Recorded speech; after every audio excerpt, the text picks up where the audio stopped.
IT, if you can please count us in. Mr. Mayor, we're live. Thank you very much, Madam Clerk. I'd like to welcome everybody to the council meeting of Wednesday, February 25th, 2026. I now call this meeting order. Before reading the land acknowledgement, I'd like to address a few housekeeping items. While in chamber, please put your phone on silent so it doesn't interrupt any of the conversation. And when you come to the podium to speak, and council members, make sure you're speaking directly in the end of the microphone so that this meeting is recorded and live streamed today for people who are not in chambers participating and watching. The Township of Oro-Medonte acknowledges that we are situated on the traditional land of the Anishinaabe people and ancestral territory of the Huron-Wendat. The Anishinaabe include the Odawa, the Ojibwe, and the Potawatomi nations, collectively known as the Three Fires Confederacy.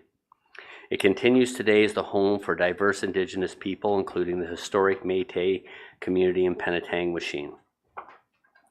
The Anishinaabe people continue to have an enduring relationship with this land, specifically the Chippewas of Rama First Nations, the Chippewa Tri-Council, and the Williams Treaties First Nations. The Huron-Wendat Nation also continues to pay respect and protect the ancestors and heritage on this land. We honor the Indigenous history and culture that has thrived for millennia in this territory and the treaties that bind us together as partners in the spirit of a shared, sustainable, and prosperous future. We are all treaty people. Our commitment begins with acknowledging the truth so that we can move forward together towards reconciliation. Miigwech. Madam Clerk, may we have a draft motion to adopt the agenda, please? Moved by Hutchison, seconded by Clark. Be it resolved that the agenda for the council meeting of Wednesday, February 25th, 2026 be received and adopted. All in favor? Any opposed? Seeing none opposed, that passes. May we have a motion to go past 4 hours if necessary, please? Moved by Shell, seconded by Young. Be it resolved that Rule 14.20A, as per the procedural bylaw number 2023-043, be suspended in order to allow the meeting to proceed past the 4-hour adjournment requirement if necessary. All in favor? That is carried. And does any member of council have a pecuniary interest to declare? Councillor Shell? Yes, thank you, Mayor Green. Item 4B, litigation regarding solicitor-client privileges on short-term rentals. I own and operate a short-term rental. Okay, thank you very much. Any other items? Seeing none, may we have a motion to go into closed session, Madam Clerk? Moved by Lavoie, seconded by Bard. Be it resolved that we do now go into closed session at 3:03 p.m. to discuss litigation affecting the municipality, solicitor-client privilege, short-term rentals, a position plan, procedure, criteria, or instruction to be applied to any negotiations carried on or to be carried on by or on behalf of the municipality or local board, intermunicipal relationships, City of Orillia. Thank you very much. You've heard the motion. I'll call the vote. All in favor? Any opposed? None is opposed, so we'll see everybody in close. Thank you very much.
Got a detention.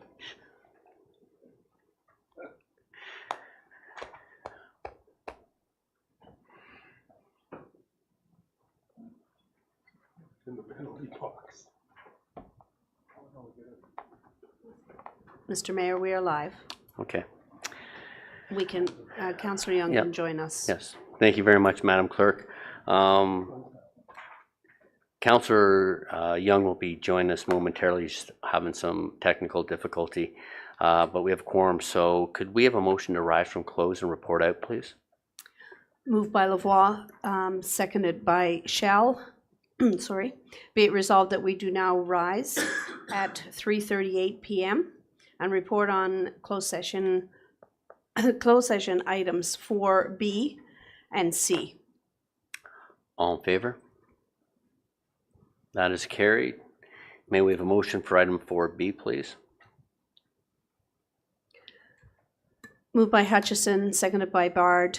Be it resolved that the confidential correspondence, or information presented by Sean Bin, CAO, Brent Spagnell, Director, Development Services, George Vadaboncourt, Manager, Planning Special Projects, and Laura Dean, Airden Beerless LLP, re-litigation affecting the municipality's solicitor-client privilege, short-term rentals be received.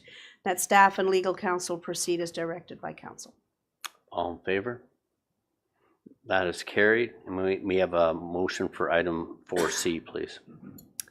Moved by Shell, seconded by Lavoie. Be it resolved that confidential report CAO 2026-03, Sean Binns,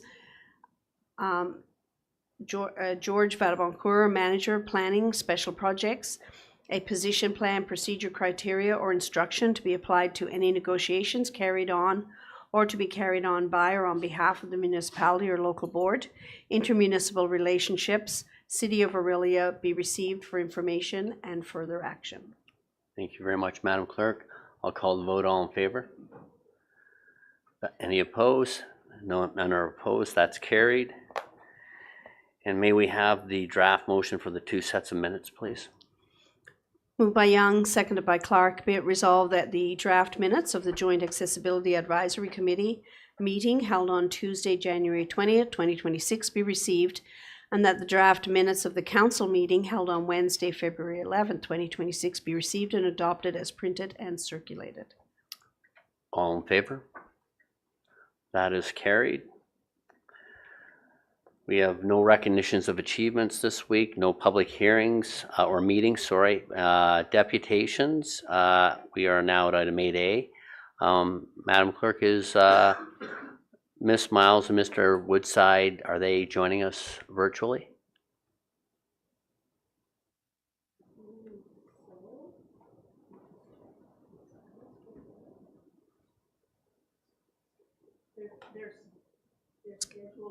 Sorry, Mr. Mayor, they're scheduled for 4:30 and they are in person. Okay. Oh, sorry, 4:15. My apologies. Okay, so is it okay if we proceed throughout the, and then we'll come back at that time for the deputation?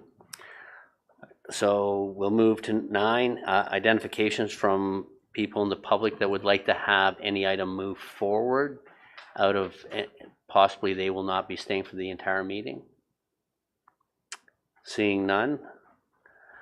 Open forum, Madam Clerk, has anyone registered to speak during open forum?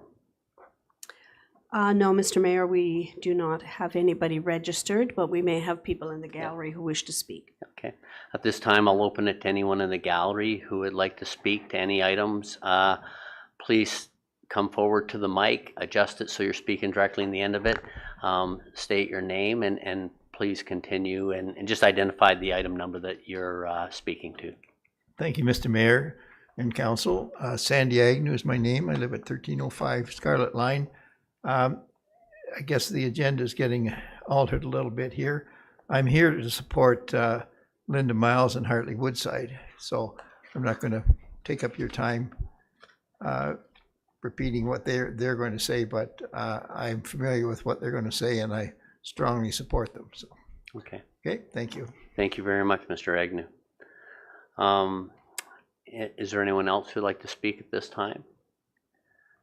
Seeing none, we'll now move to reports from municipal officers for action. 11A, Ms. Shuffle and Ms. John. Oh, sorry. Please go ahead, Mr. Benz. Sorry, Mayor Greenlaw. This is a timed report as well. We do have our auditors lined up for, I believe, 4:30 or so. So if we could proceed to 11B. Okay, this is no problem. We can do that. Item 11B, Mr. Mr. Benz, if you'd like to give a summary, please. Thank you, Mayor Greenlaw. Through you to council, I may pass the baton over to Mr. Vadaboncoeur to provide an overview of the report. Thank you.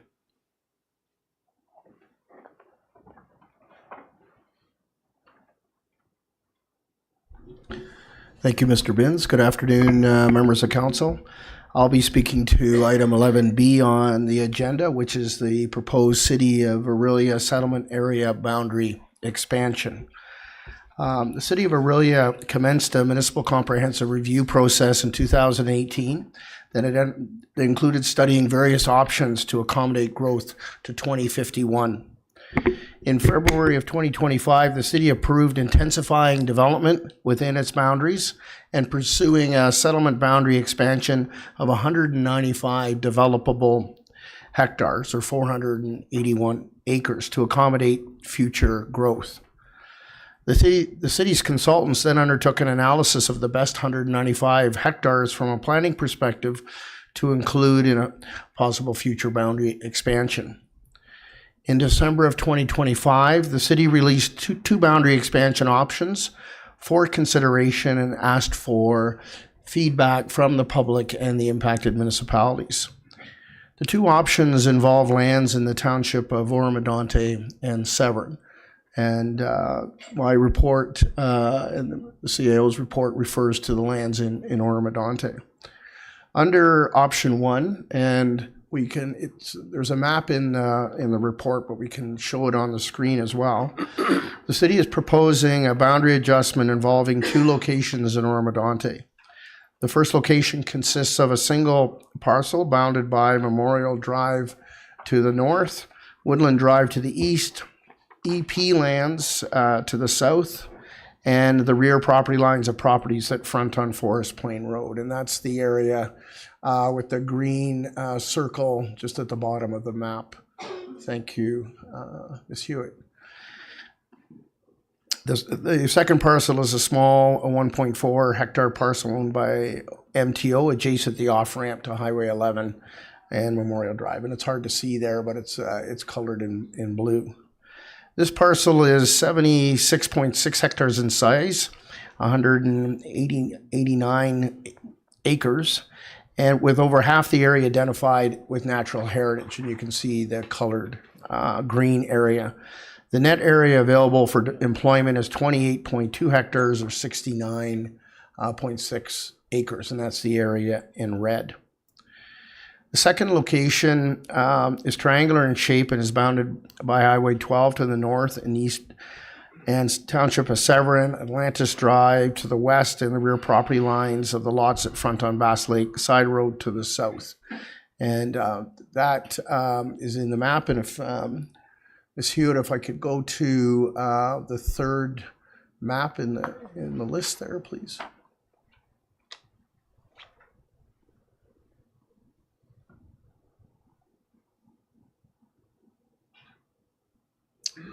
So you can see in this map, you can see the existing boundary is that yellow line.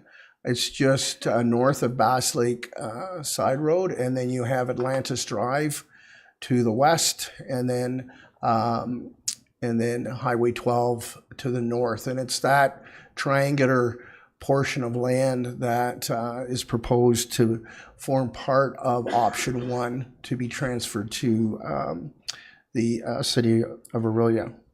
So option one, which includes those lands south of Memorial Drive and these lands that I just described, are being recommended by City of Orillia staff. The second option, if we can go to the second map, Ms. Hewitt, it includes the land south of Memorial Drive and proposes a second block located north of Old Barry Road, east of line 15 north, at the northeast corner of the intersection of Old Barry Road East, opposite the West Aurelia Sports Complex. And Ms. Hewitt is just circling it there. It is a single parcel of land consisting of 43.9 hectares, 108 acres, and with approximately 30 hectares, 74 acres proposed for community uses, with the balance identified by the city as natural heritage. And you can see the small section of natural heritage just at the bottom. So staff reviewed these two options and are supportive of option one with an amendment. Staff are supportive of the land south of Memorial Drive and east of Forest Plain being transferred to the city, as the lands can be easily serviced by the city, and there's a natural heritage buffer between the Forest Plain Business Park and the developable portion of the property. The employment area has access off Memorial Drive and Woodland Drive and would be a natural addition to the city's employment land inventory and would help support its long-term growth to 2051. From the township's perspective, the lands that are isolated from the township would be difficult to service. The lands would have to be developed on private services, or the township would have to enter into a cross-border servicing agreement with the city to provide services. With respect to the small triangular area south of Highway 12, and if we can go to the fourth image there, Ms. Hewitt.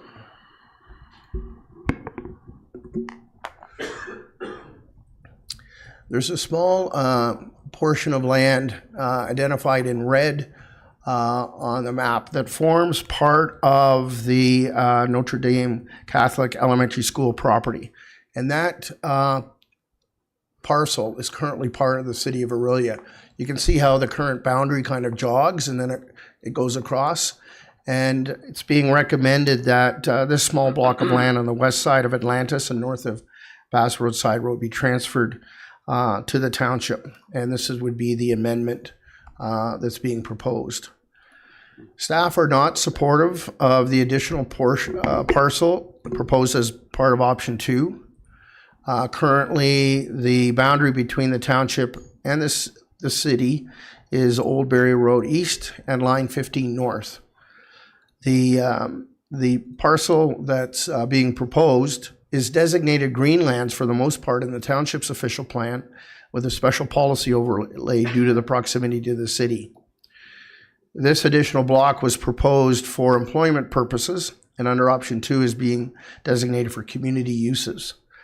Lands in this classification include residential, small-scale commercial, and institutional uses.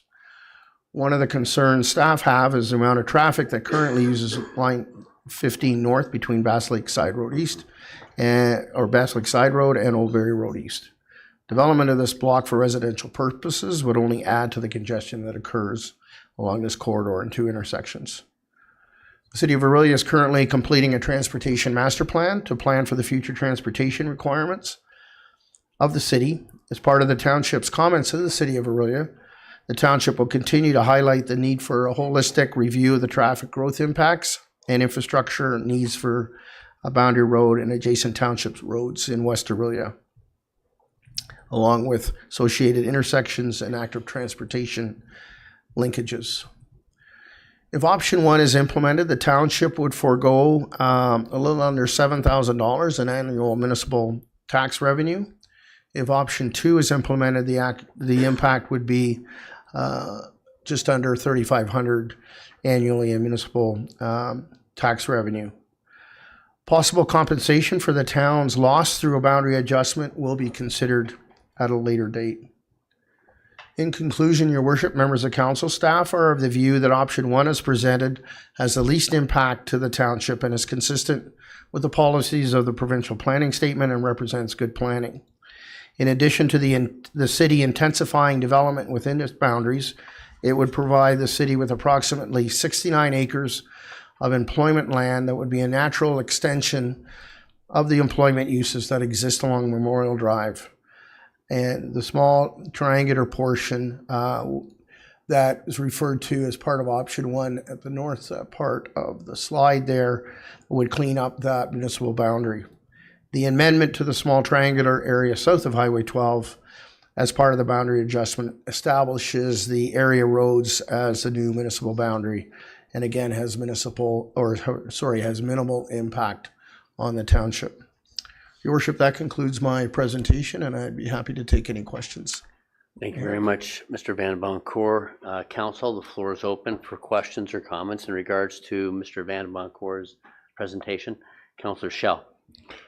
Yes, thank you, Mr. Chair. Can you help me with that corner where the school is on the screen? I couldn't see it very well. There's a section there that you're talking about breaking off and the way yes, where the jog is from the city boundaries, and then the portion on the bottom side of that map that lines up with Atlantis Drive, and that corner, it looks like there's a block of houses along in there. There's also a Trans-Canada pipeline that runs right through there. How is that going to affect the use of that land?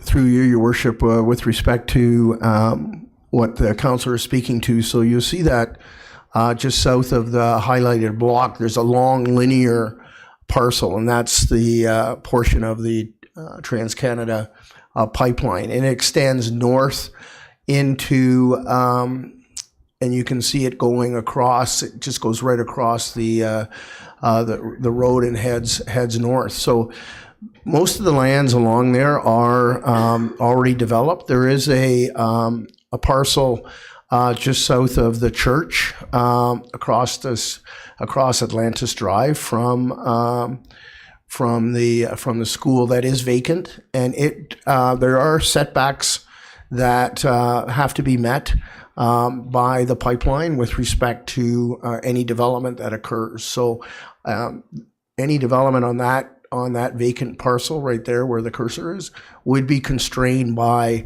the Trans-Canada pipeline.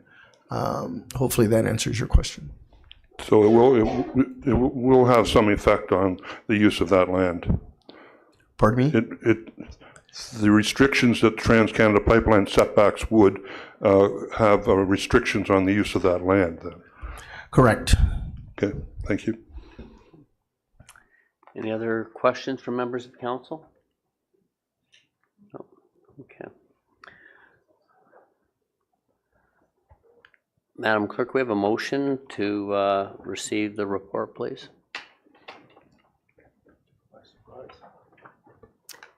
Moved by Hutchison, seconded by Young, be it resolved at CAO 2026-02, Sean Binns, Chief Administrative Officer, George Badaboncourt, Manager of Planning, Special Projects, proposed City of Orillia Settlement Area Boundary Expansion be received and adopted.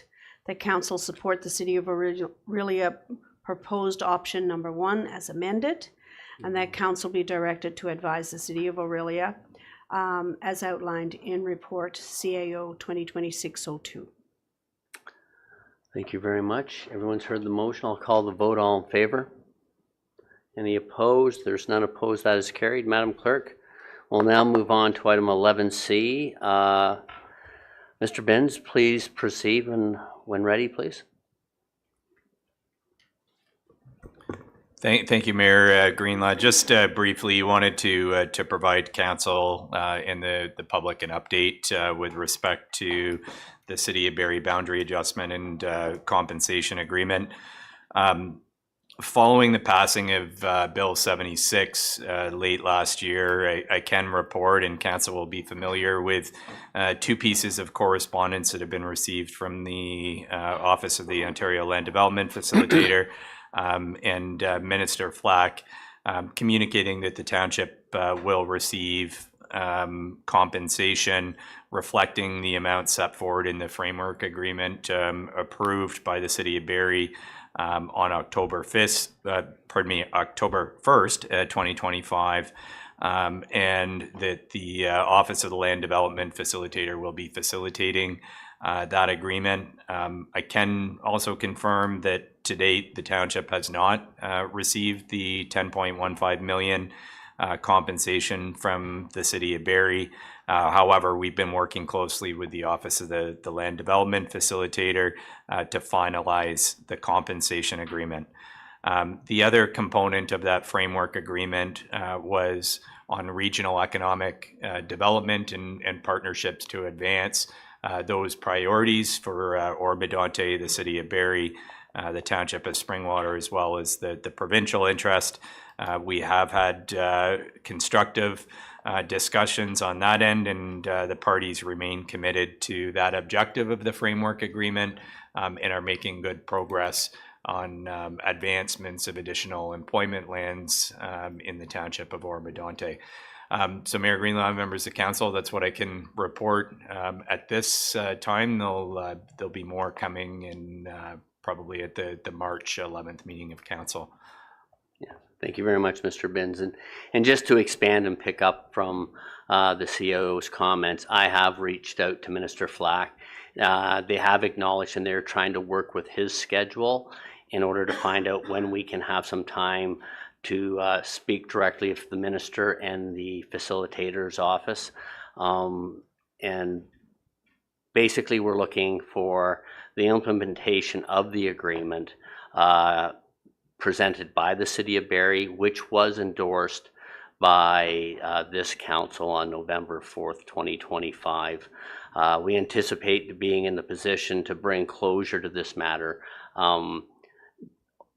I'm very optimistic that it will happen on March 11th, and then we can move forward. It's been 2 to 3 years of our time, and it's taken a lot of time and energy, and I want to thank the facilitation team and staff that have done a tremendous job representing this township in the most professional manner possible, and they've done a great job. So as I say, we will sit back and we will wait, and we will have hopefully some conclusive news on the 11th of March.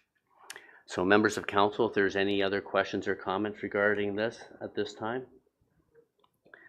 Seeing none, Madam Clerk, we have a motion to receive Mr. Binns' update. Moved by Lavoie, seconded by Clark. Be it resolved that the verbal information presented by Sean Binns, Chief Administrative Officer, Barrie Boundary Adjustment Compensation Agreement be received. All in favor?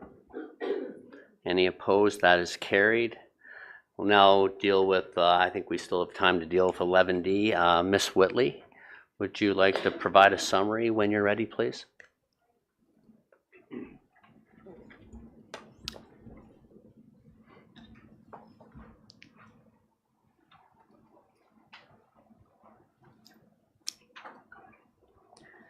Good afternoon, Mayor and Council. Thank you for the opportunity to present the following slides that were shared in the Council package. This is Schedule 2 within the Council package. Today I will be briefly touching on some of the economic indicators we've been requested to share, along with some of the visuals created in 2025 to support economic development in our business ecosystem. I want to reiterate some of the key points in the report. Economic development in Oro-Medonte is a strategic and collaborative effort, including internal departments and external partners. It is focused on retaining and growing existing businesses, attracting appropriate investment, supporting job creation, and ultimately diversifying the municipal tax base. A major role is placed on positive customer service and experience with the business community, recognizing that responsive, coordinated support is essential to resilience and long-term growth. This is an ongoing process with the need for continued collaboration across departments, engagement with regional and provincial partners, and listening to feedback from the business community. These are all critical to fostering a supportive business environment that aligns with Oro-Medonte's rural character and our quality of life. Shown here on this slide is a screenshot of the updated Invest in Business Development page on the Township's website.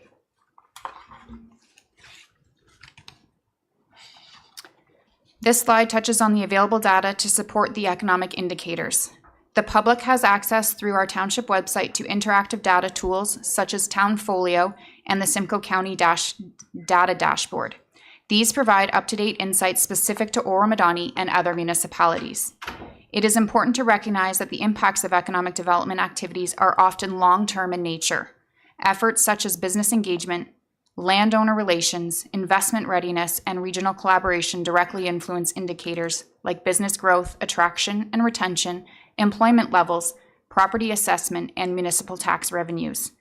But these outcomes materialize gradually. Economic development requires a sustained multi-year commitment as changes in business investment, population trends, and market conditions unfold over extended periods.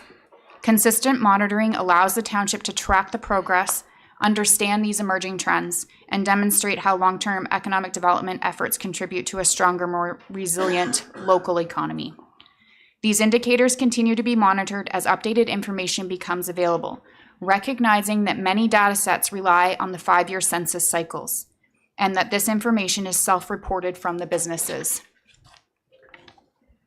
The data presented in the following slides offers a snapshot of the township's overall economic landscape. Business counts data is published twice a year in June and December. The most recent edition available is June 2025. Therefore, the data shown here does not include some of the new businesses that opened in the latter part of 2025.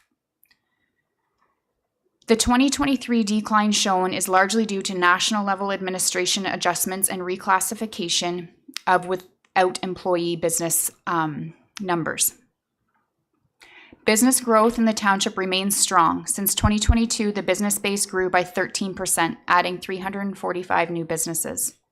The strongest growth continues to come from the without employees section.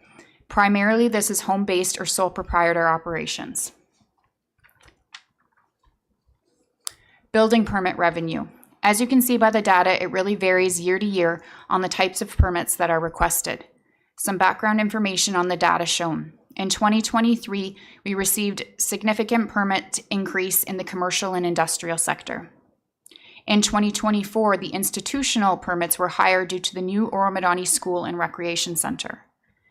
A breakdown for data in 2025, there were 21 building permits that were related to commercial and industrial, and there were 34 agriculture-related permits issued. This was in some cases due to the ice storm and the snow load issues that we experienced in 2025. Something to note between this slide and the next slide is building permit payment is accepted at the time of permit. The cost of construction or the construction value is based on the year it is issued, as you'll see on this slide. So as you will see, the construction values don't necessarily align with the previous slide.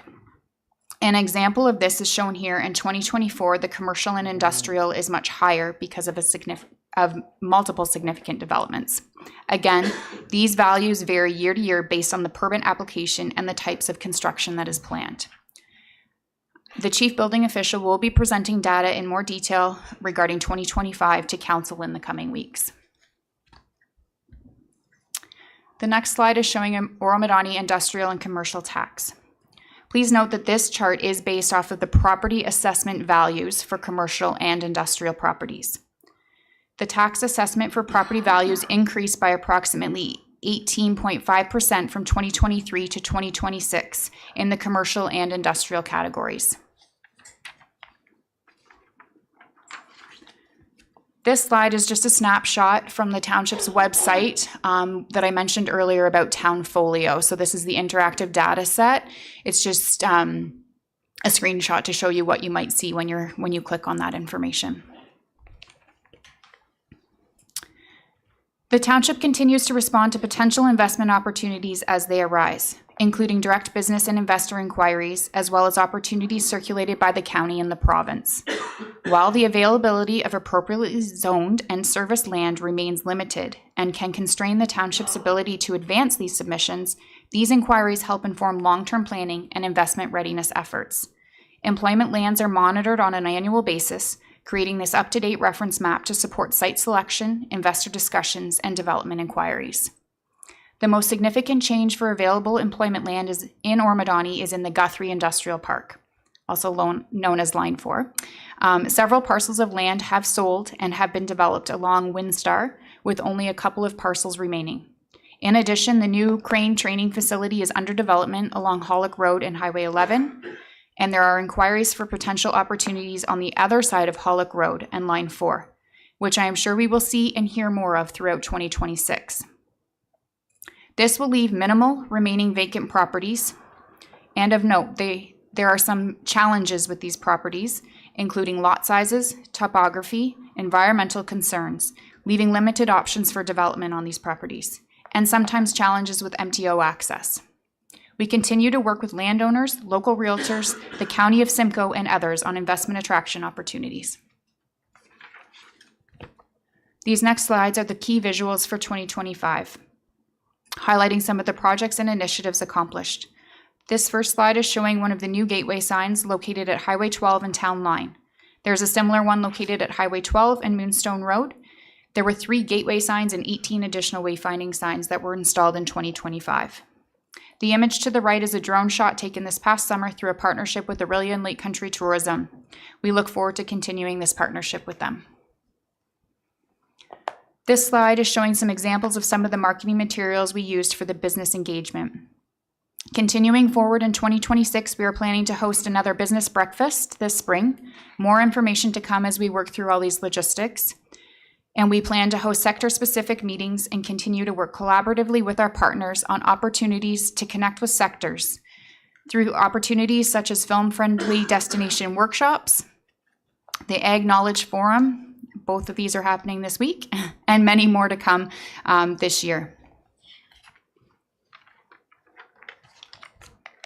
To further strengthen communication and engagement with the business community, the township launched the Oro-Medonte Business Bulletin, a new business newsletter designed to share timely information, opportunities, and updates relevant to local businesses. I aim to issue updates every 2 to 3 weeks. The Business Bulletin is hosted on the township's new Engage platform, which required establishing a new system setup, creating new graphics and a standardized template, and coordinating a formal launch of the news bulletin through our communication channels. The platform provides a consistent, reliable communication channel that enhances outreach, increases awareness, and strengthens connections with the local business community. The second image shown is from the Oro-Medonte business listings. This is available for free to provide business-to-business connections for the community. It was created based on responses through the BRA project last year about having available a local business map to direct these business-to-business connections. We continue to promote Oro-Medonte locally using images taken at the local businesses, highlighting themes, programs, and activities throughout the year. We direct people to the exploreoromedonte.ca website for more information about events and attractions. The agriculture sector is an important part of our rural economy. In 2025, we hosted 2 sector-focused sessions, 1 information gathering and 1 a workshop, hosted at the Oro-Medonte Banquet Hall in collaboration with our surrounding municipalities. In addition, we participate in the Simcoe County Agriculture Roundtable and attend events and workshops in and around the region to listen and engage with this community. Some examples we have planned for 2026 include supporting regional initiatives and communicating these opportunities, such as the Orillia Area Food Strategy, the Ask an Expert series, which is hosted by the county, and in-kind support to the Lakehead Farm Lab. In 2026, we plan to continue to advance the land matching efforts, connecting landowners with individuals and businesses seeking agriculture opportunities. This work is meant to support better utilization of local farmland and help strengthen the agriculture sector, similar to the role we play in employment lands. We are actively engaged in inquiries related to on-farm diversified uses and continue to advocate for broader regional support to help these initiatives succeed. The agriculture landscape in our township is evolving. While we have experienced a gradual loss of agriculture land over the years, we have also seen growth and investment in several farm operations. Interest in on-farm diversified uses is increasing. However, not all inquiries move forward due to regulatory complexities and challenges that are costly for small operators and time-consuming. Despite these hurdles, we remain committed to finding ways to support agriculture innovation and to help landowners navigate the process more effectively, sharing and advocating for these challenges and to find solutions. Ongoing participation in the zoning bylaw review is important. A significant number of businesses inquiries require zoning bylaw amendments. They involve activities not currently permitted within the township. These requirements can result in additional costs and delays for business development opportunities that would otherwise potentially be a good fit for Oro-Medonte's rural context.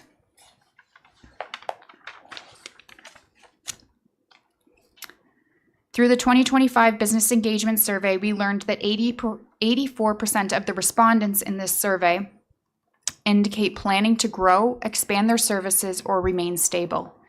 This included businesses considering to increase their products or service offerings, develop larger facilities, or additional locations. Oro-Medonte is celebrating strong business growth across the community. We attend events and support businesses through active communication and promotion. The township continues to elevate local success stories and support a vibrant and resilient economy.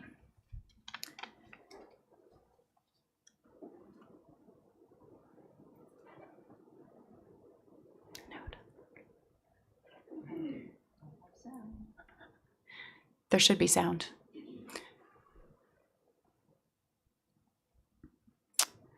Well, maybe I'll speak while it's running then. This new video will be shared through economic development, through our communication channels in the coming weeks, and will be used ongoing to promote Oro-Medonte.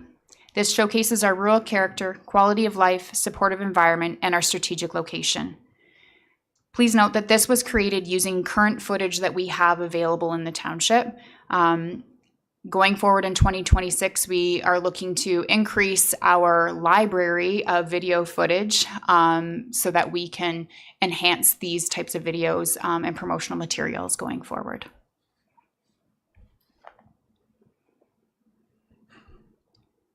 And I will say, when you watch it on YouTube, it does flow. It's a little lagging there, but anyways, the link is available in the council package as well. So thank you for this opportunity, and I'm happy to answer questions. Thank you very much, Ms. Whitleen, for all the great work you've done with economic development and with Ms. Hewitt. Council members, I'll open the floor for questions or comments. Councillor Bard? Yes, thank you, Mr. Mayor. Through you, it's more of a comment and hopefully a fairly easy question. So it's very clear that you've done a lot of work, and you need to be able to work with so many different sectors and so many different sizes of businesses, whereas maybe in a larger center you would specialize, but you have many hats to wear. So I guess not really to ask you to pick between your kids here, but what are you most excited about in your work plan moving forward? Because I see that you've crossed a lot of your completed off. You're promoting us as a four-season destination, but what are you excited about? Because I do see you at these chamber events, and you're working with all the different business owners, and you truly want to help them, and I just want you to share what you're excited about. Thank you, Councillor Bard. Through you, Mayor Greenlaw. I mean, that is a tough one. I really enjoy working directly with the businesses and seeing things come to fruition. So continuing to work together and have that open door policy so that businesses feel comfortable coming to the municipality and building those relationships and ecosystems. But I really feel strongly about partnerships and business to business connections and working together. And I feel like that builds our economy stronger. So if I can help in any way to do that, that does get me excited. Thank you. Deputy Mayor Lavoie?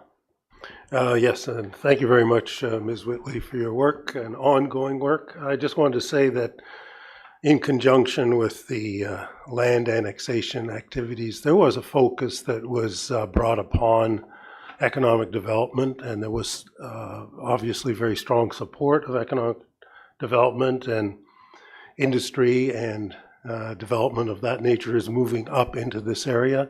What I'm very pleased to see with regard to Oro-Medonte's position is that we have a foundation and a platform in place already. We have the data, we have the expertise, we have the knowledge, and we have the welcoming opportunity to bring people aboard, and that's really important because it gives us the edge as we move forward in being able to diversify our tax base. So that will be crucial, and it's important to recognize that not every industry wants to be on a water and wastewater system in a city. That's expensive, the taxes are high, and we find that other industries that don't have that need want to manage their own stormwater their own wastewater and find their own drinking water. So these things are important too, and it's important to balance that out. So I just wanted to thank the department for all its work, and I think a lot more of it will come to fruition, hopefully, as we open up the non-decision lands in the COPA 7 official plan. And I pass it back to the Economic Development Group. Thank you. Ms. Hewitt. Thank you very much, Mr. Mayor and Deputy. I think you've really touched on one of the key elements of Jennifer's work plan, is that whole expansion and additional work around the development of those additional employment lands. They will be critical and really will position us well for the future in partnership with Simcoe County and the airport and our neighboring municipalities. So definitely a key area that I'm excited about, Councillor Bard. Thank you. Any other questions from members of council? Well, thank you very much. I think the key message here with the economic is that we've got the data. You guys have done amazing work behind the scenes, building the foundation that we need once the lands get rezoned to employment lands. And I think there's much more opportunity for this township and other areas that surround us than there are challenges. I know some people, the internet is coming, everything is evolving, but the opportunities far exceed what the challenges are. And I know lots of businesses would prefer to be outside of an urban center. So, Madam Clerk, we have a motion to receive the report from Ms. Whitley, please. Moved by Shell, seconded by Hutchison. Be it resolved that CS 2026-01, Jennifer Whitley, Economic Development Officer, Economic Development 2025 Progress Report and 2026 Work Plan dated February 25th, 2026 be received and adopted. That the proposed 2026 Economic Development Work Plan, as outlined in CS 2026-01, Schedule 3, be approved as presented. Thank you. Everyone's heard the motion. I'll call the vote. All in favor? Any opposed? There's none opposed. That is passed. We'll now go back to item 8A, deputations.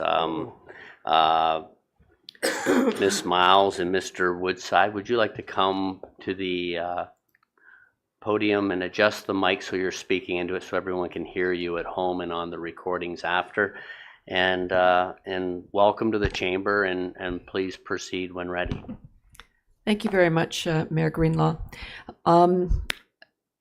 Mayor Greenlaw, Deputy Mayor Lebois, and members of council, I would like to start by thanking you and the staff for the opportunity to speak today.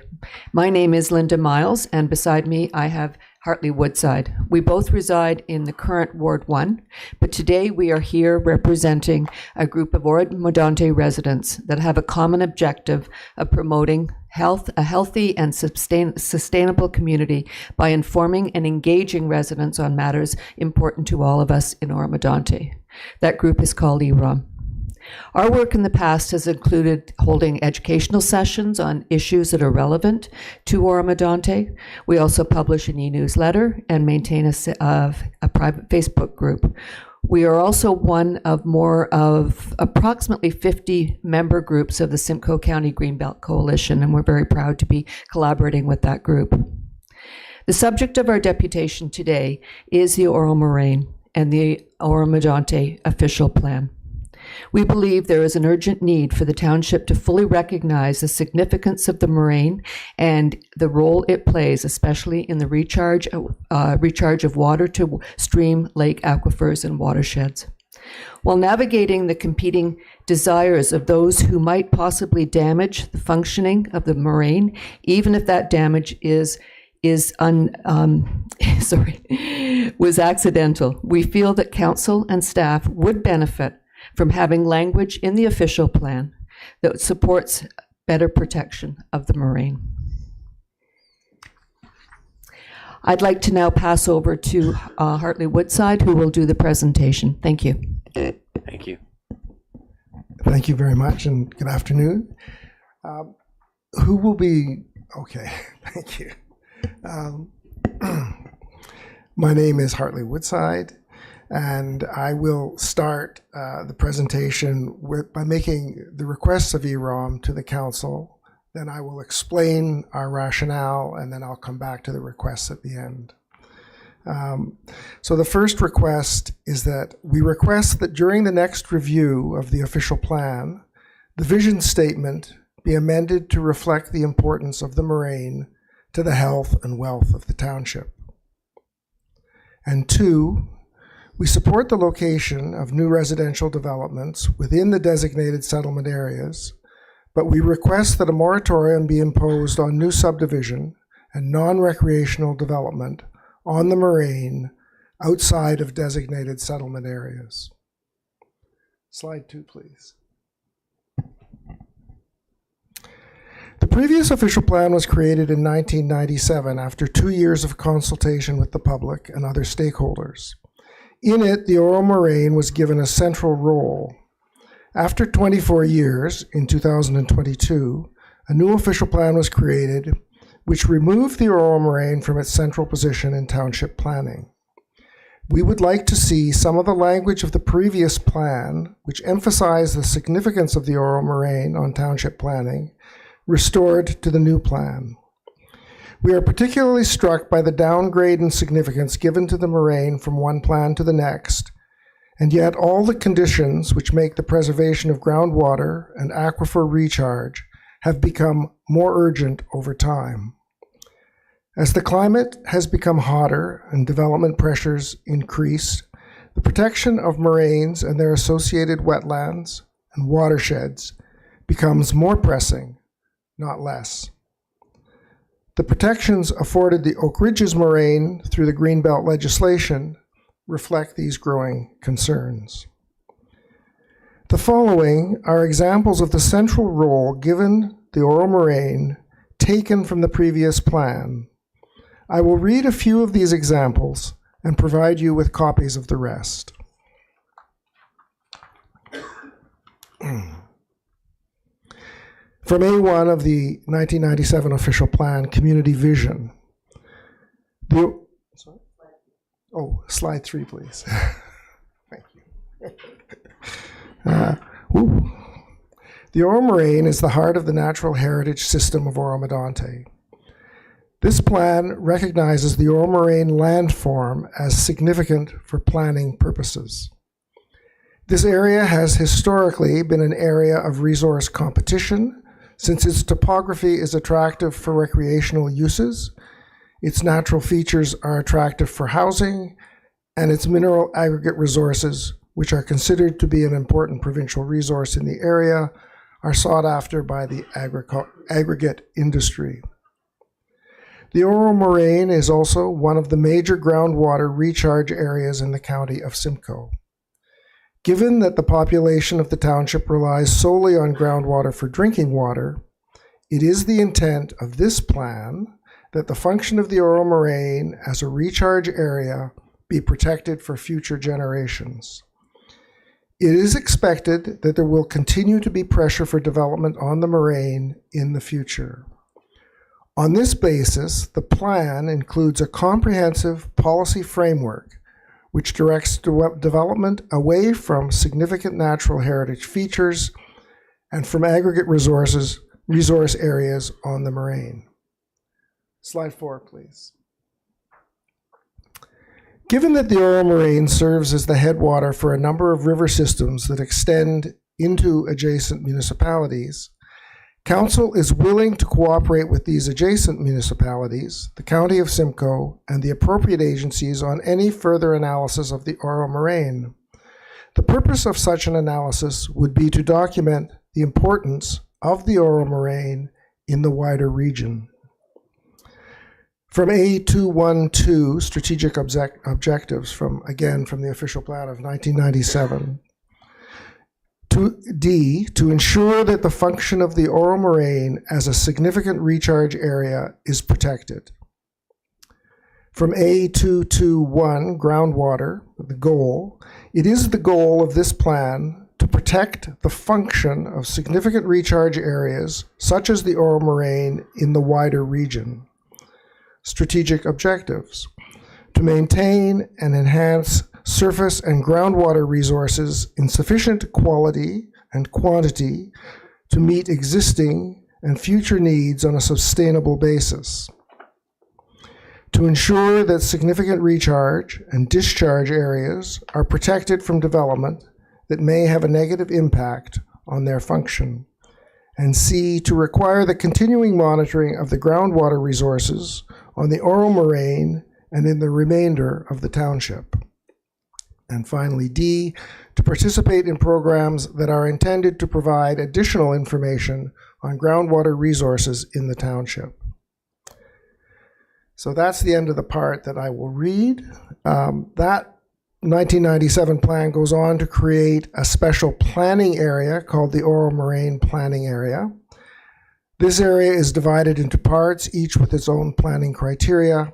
However, it is our hope that the Oro-Moraine be withdrawn from future development consideration entirely, given its sensitive and significant nature.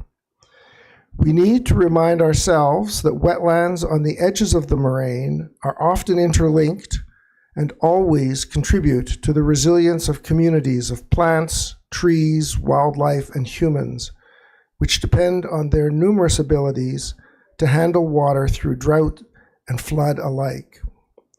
Slide 5, please. The hydrogeological report of 2001, commissioned by the Council of the day to assess the sustainable use of the groundwater resources and to assist with the long-term planning for the township, identified an area of which it calls the significant discharge area, roughly 500 meters beyond the border of the moraine. Slide 6, please. Slide 6. Oh, there we are. Ideally, the green belt would be expanded to include the Oro-Moraine. Is it not possible to place a partial moratorium on new development within the boundaries of the moraine and its SDA? There is incontrovertible evidence that the hardscaping of subdivisions combined with winter salt application increases the salinity of the affected environment with long-term consequences to local water. Meanwhile, the monitoring of groundwater resources within the township and beyond should begin or continue if already begun. In summary, we are asking that the recognition of the primacy of the moraine within the natural heritage of the township be restored in the two ways already mentioned. So slide 7. We request that during the next review of the official plan, the vision statement be amended to reflect the importance of the moraine to the health and wealth of the township. And slide 8, please. We support the location of new residential developments within the designated settlement areas, but we request that a moratorium be imposed on new subdivision and non-recreational development on the moraine outside of designated settlement areas.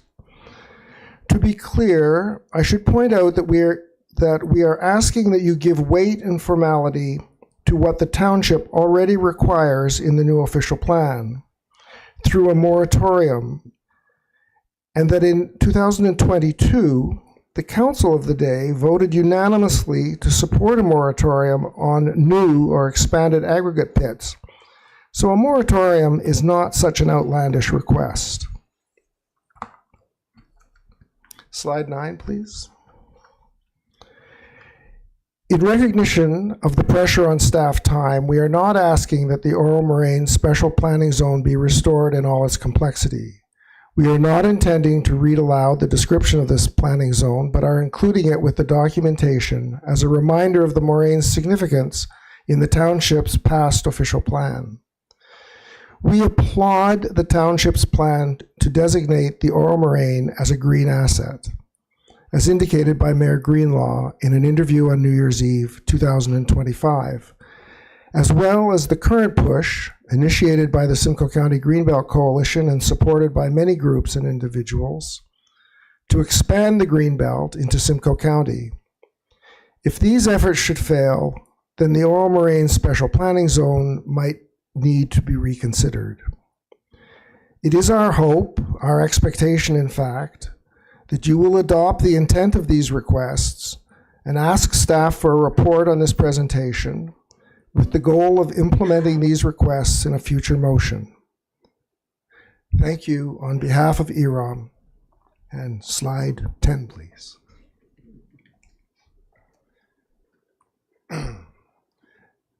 Do we take questions or? Yes, I'm just, that is slide 10, is it, Brent? I don't want to make sure I've. Slide 10 is just a thing. Okay, oh, thank you. So, thank you very much, Mr. Hartley and Miss Miles, for your presentation. I'll open the floor at this time for questions of clarity with the presenters. Councillor Hutchison. First of all, thank you so much for your presentation and the package that was provided earlier to us. This is significant. It is very important. There's no question. And I can strongly say that I'm very much in favor of looking at protections for the marine. I've never not said that. In fact, in speaking with constituents, this is a real concern for many residents of Oro-Medonte. I do have a question for staff, and that would be, when would we be doing the next review of the official plan? Through Mayor Greenlaw to Councillor Hutchison, the township has initiated a growth management strategy with ultimately the intent to take a look at residential growth, employment, things of that nature. The idea is that there would have to be some form of an official plan update, most likely a process initiated in 2027 to start implementing the findings of that GMS. This is one of those considerations that could go into the reconsideration of the official plan, subject to council's direction. But it is slated that from a growth management perspective, the township will have to look at updates sooner than later.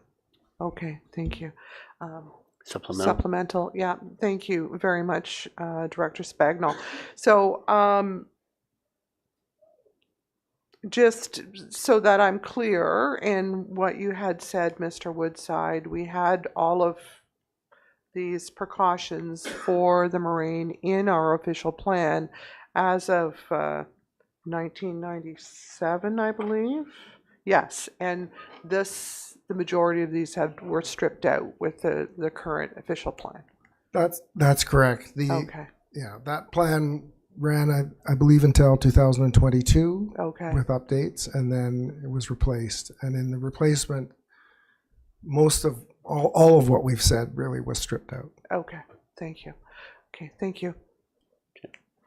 Other questions? Deputy Mayor Lavoie. Yes, thank you very much, and I also want to thank you for the presentation and for taking the time to come out today, and obviously a number of people have come out to hear this with you.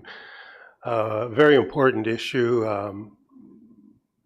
I'd like to, are you aware whether or not the recommendations from the hydrogeological study of 2001, were executed or not, or is that something we would need to investigate? I think that's something you need to investigate. It's my impression that they were not, but I do not know. Okay, thank you very much. I mean, it was an opportunity, certainly 25 years ago, to have the opportunity for some fact-based decision-making today. And in any event, I think some of it might need to be brought up to date with regard to the additional water that's being withdrawn from the marine today than it was 25 years ago. I think fortunately Oro-Medonte has a fairly slow growth rate, if I'm not mistaken, at least the numbers that are predicted. Can I just mention that the last official plan has a section on the monitoring which reinforces the idea of I don't remember the details exactly in my mind, but it reinforces the notion of the necessity of monitoring on the moraine for water resources. Okay, yeah, thank you. Thank you for that. And I just want to say that, in this society, if we can't put an economic value on something, we don't tend to respect it. And I think, that's the problem that the moraine has had. It's a moral issue to a large extent, and certainly if the moraine were to fail, our only opportunity to provide water to the wells and communities would be to pump it from the lake. So we'd be talking hundreds of millions of dollars. So I do think it's worth proceeding in some manner, and I do think we need to contemplate it for certainly the next budget. I think perhaps we could do some things internally here with regard to staff reports and updating of the 2001 report, at least to get a new framework around what the description of the problem is. And then once we define the problem, I think we'd work to a solution. But I am fully in support of the direction that this is going. Thank you, Deputy Mayor. I wanted to make one further comment that as I came in this afternoon, I was listening to the economic report. And I think one of the things that we should be very much cognizant of is the fact that the moraine actually does help to support economic development in the areas where it is zoned appropriate for it. I think that you're absolutely true that if we can't put a price tag on it, then we don't often value it. But I think this is an opportunity, and as you and council have done, taking forward the idea that it could become a green asset allows you to put value on it. So, and we do commend you for that. Thank you. Supplemental? Yeah, I just want to add, I mean, the motion that we did pass with regard to the green asset was extremely important, and I want to thank the Finance Department yet again for having the cooperation and foresight to incorporate that. It has proceeded to the county, and we have many county township partners who would have to be involved in contemplating the protection of it. The marsh in Clearview, the name of it anyway, it's a international heritage site. It's also gets its water from the moraine. So there are a lot of things to consider within this action. So and we will be moving that forward at the county in contemplation with this motion as well. So thank you. Thank you. Thank you. Councillor Bard, then Councillor Schell, please. Thank you, Mr. Mayor. Through you, I guess, perhaps to open-ended to staff, if we were to go forward and ask for a report, I think it's very important that we do find this baseline. I'm guessing that the cost of this report would be very expensive, so I would just like to include to pursue any grant opportunities if there would be such a thing out there to help with the cost of this. I would hope that there is some money available. CEO Benz. Mayor Greenlaw, I'll maybe comment on that. I think I'll maybe piggyback off the deputy's inference around the definition of the problem, and really trying to scope what would be contained in a report would really be the starting point to then have the case to seek funding. So I think that would really be the starting point, is really defining the problem, and then from there how to position a strategy to obtain funding, what are the objectives to address the root of the problem, and it'd be a multi-pronged approach. And as Mr. Spagnol indicated, there's a number of other inputs into consideration from a policy perspective, how we grow or the expansion of our settlement areas or employment areas, and that work is currently underway with the GMS. So there's those inputs that would need to go into it, but the starting point is really defining the objectives and the problem, and then laying out the plan from there.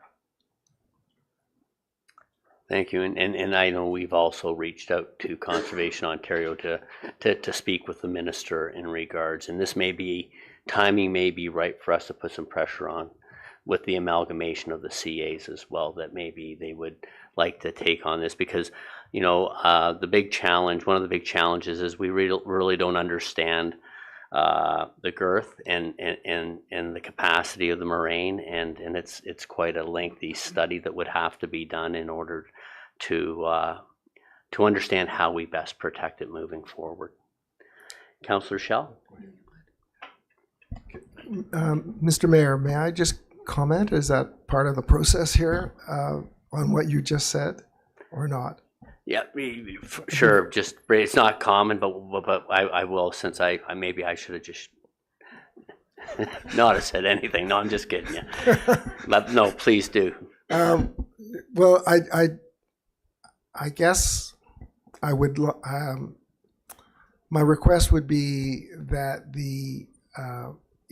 while the deliberation around and the process around the exploration of the moraine and the hydrogeology, et cetera, and the monitoring, that in the meantime, the council consider the idea of a moratorium on development outside of the settlement areas as a way of putting a hold on changes until there is a process, until there's a better understanding. Okay, thank you. Councillor Schell? Yes, thank you, Mayor Greenlaw, through you to our neighbors here. With all due respect, I endorse what you're asking for. I'm an environmentalist myself. I have an environmental background, teaching degree. My only concern is that we don't send a message, or we're not sending a message out to the public that we have two conservation authorities that are there to do our job, to do this job, and are we not trying to undermine them or create duplication and triplication and confusion. No, thank you for your comment. Okay, is there any other comments or questions at this time? Seeing none, Mr.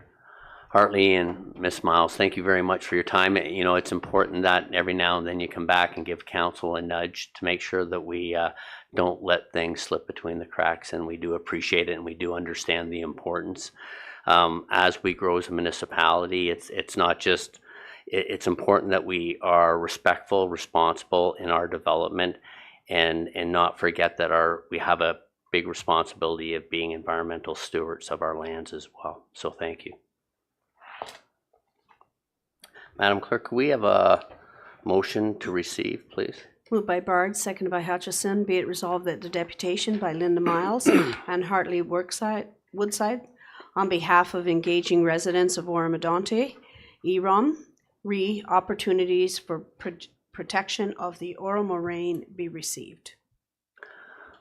Everyone's heard the motion. All in favor? That is carried. CAO Benz. Thank you, Mayor Greenlaw. We do have our auditors, Baker Tilly, ready for the item that we passed over earlier, 11A, if we could deal with that matter. Yeah, perfect. No, okay. So reports of municipal officers for action. Ms. Scheffel and Ms. Johnson, would you like to proceed when ready, please?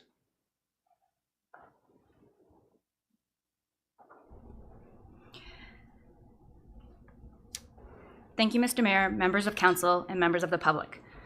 The staff report recommends that the council approve the draft consolidated financial statements for the Township of Oro-Medonte for the fiscal year ended December 31st, 2024.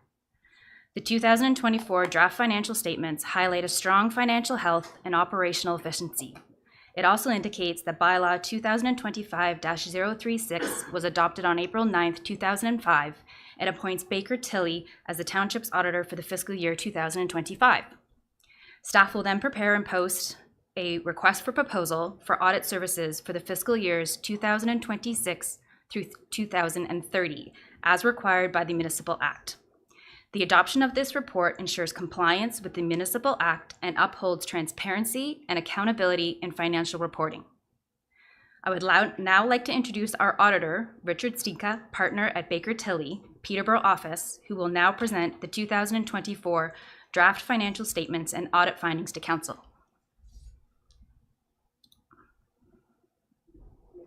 Good afternoon. Good afternoon. Please proceed when ready. All right. Pleasure to be here. So within the agenda package is both the detailed draft financial statements as well as the presentation, year-end presentation, and that's what I will be going through today, as most people find it easier to understand. hopefully going through, I will be able to address any of your questions. So first off, we'll start out on the next slide, which gives a summary of the important paragraph out of the 2-page independent auditor's report. And that remains the same. The content of the auditor's report year over year, and that, in our opinion, the accompanying consolidated financial statements present fairly in all material respects the financial position of the Township of Oro-Medonte at December 31st, 2024, and the results of its operations and its cash flows for the year then ended in accordance with Canadian public sector accounting standards. So that's your standard, clean, unqualified auditor's report that you're used to seeing. Keep in mind, though, that these statements are prepared as required under the Municipal Act in accordance with public sector accounting standards, which are different than how you budget and report internally. So hopefully I can highlight some of those differences as we go through. Next is just a summary of some of the audit procedures we do to gather the evidence to produce our auditor's report, and those items are listed there, and that includes looking at systems, seeing how information flows in and out of the systems, as well too how things are adjusted through journal entries, and those are some of the things that we look at as going through the audit. Next, we just give you an idea of, on the next slide, where things are at. Overall, the audit is complete, pending receipt of some letters, both from management and from your legal representatives, and council approval of the financial statements. Overall, the audit went well. There were no disagreements or difficulties with management. No changes to our initial audit plan. Had good cooperation from management and staff. And for 2024, in PSAB reporting requirements, there were some additional PSAB changes. The main one being the revenue standard, which impacts how you report the revenue from building permits.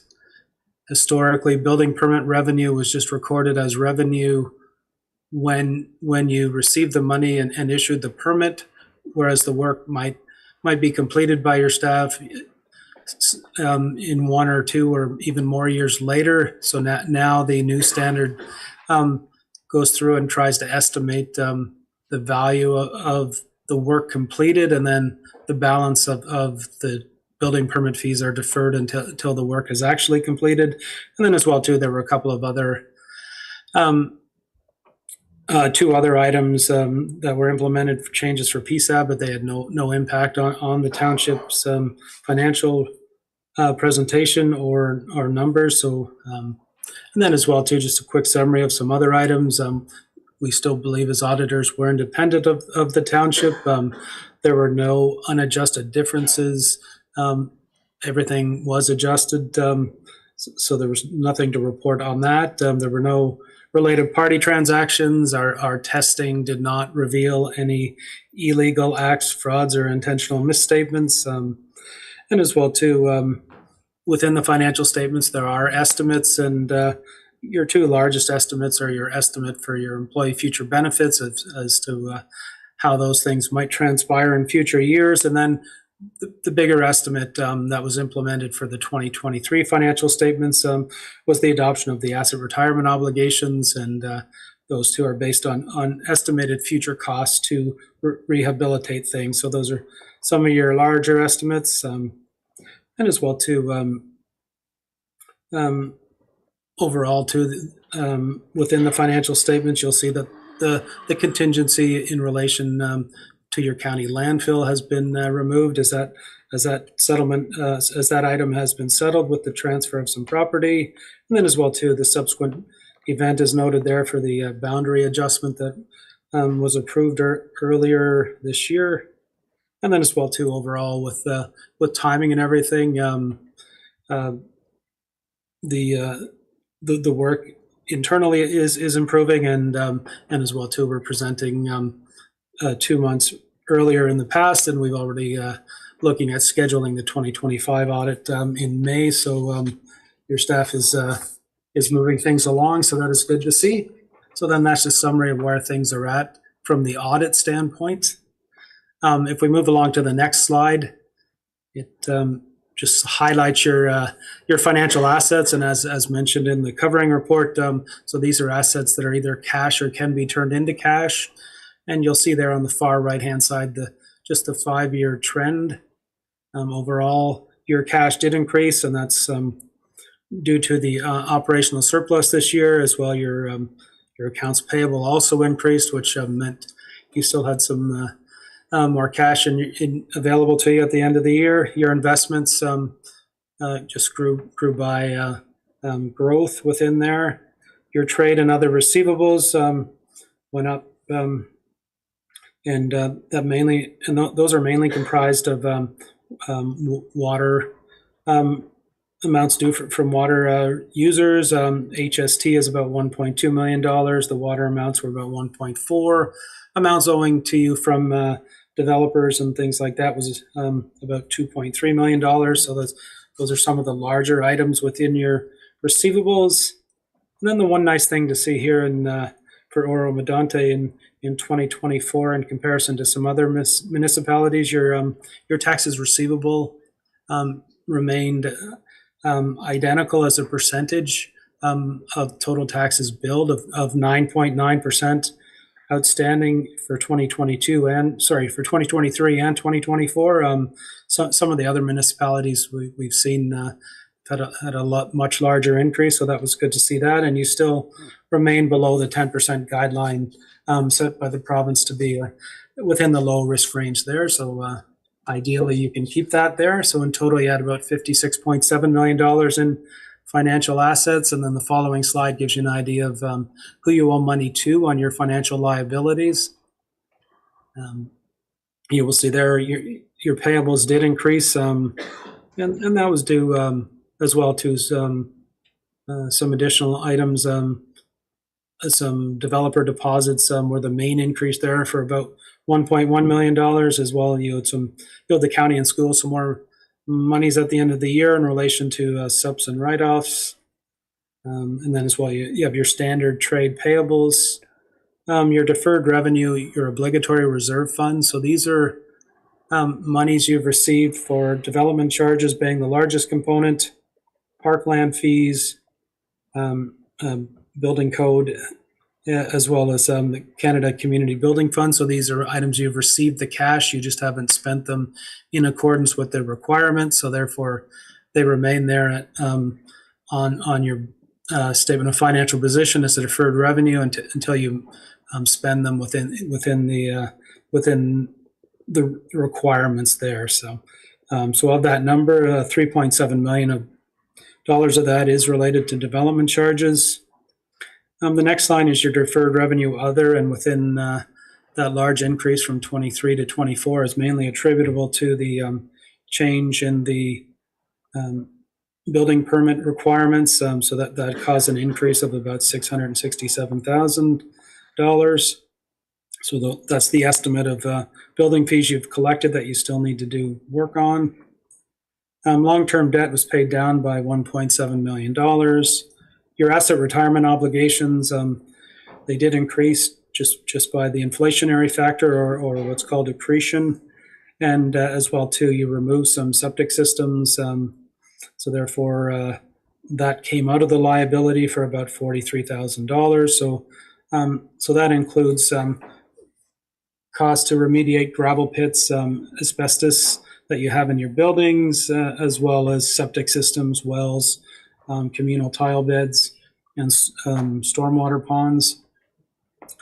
So that increased to a little over $2 million. And then you have the estimate of your employee future benefits determined by an actuary as to what it would cost to provide retiree benefits for certain employees. And that increased by about $16,000, leaving you a total of about $32 million in liabilities at the end of the year. And then the next slide gives you an idea of your 5-year trend. So you can see there you're still positive with your taking away your liabilities from your net financial assets, which then gives you an indication of you have resources available moving forward. And then the next slide gives you an idea of the non-financial assets. So these are the assets that you have and own, but you don't try to turn them into cash. The largest one being your tangible capital assets, and then you have other current liabilities, which other current assets, which represent inventory for predominantly sand, salt, and fuel that you have on hand at the end of the year that you will use in 2025. And then your prepaid expenses represent your prepaid insurance that was paid in 2024 that coverage goes into 2025. And as well, this year you had about $12 million in capital asset additions, offset by $6 million in amortizations, giving you your $6 million increase on that line. And then the following slide gives you an idea as to where you've spent your money creating your additions to capital assets. And this year, in the roads department, you did acquire a number of tandem trucks for about $2.6 million, as well as one of the other larger purchases was a fire pumper for about $1 million within the vehicle line. And then as well too, you did some work and design on the community center, which is in the buildings for almost $600,000.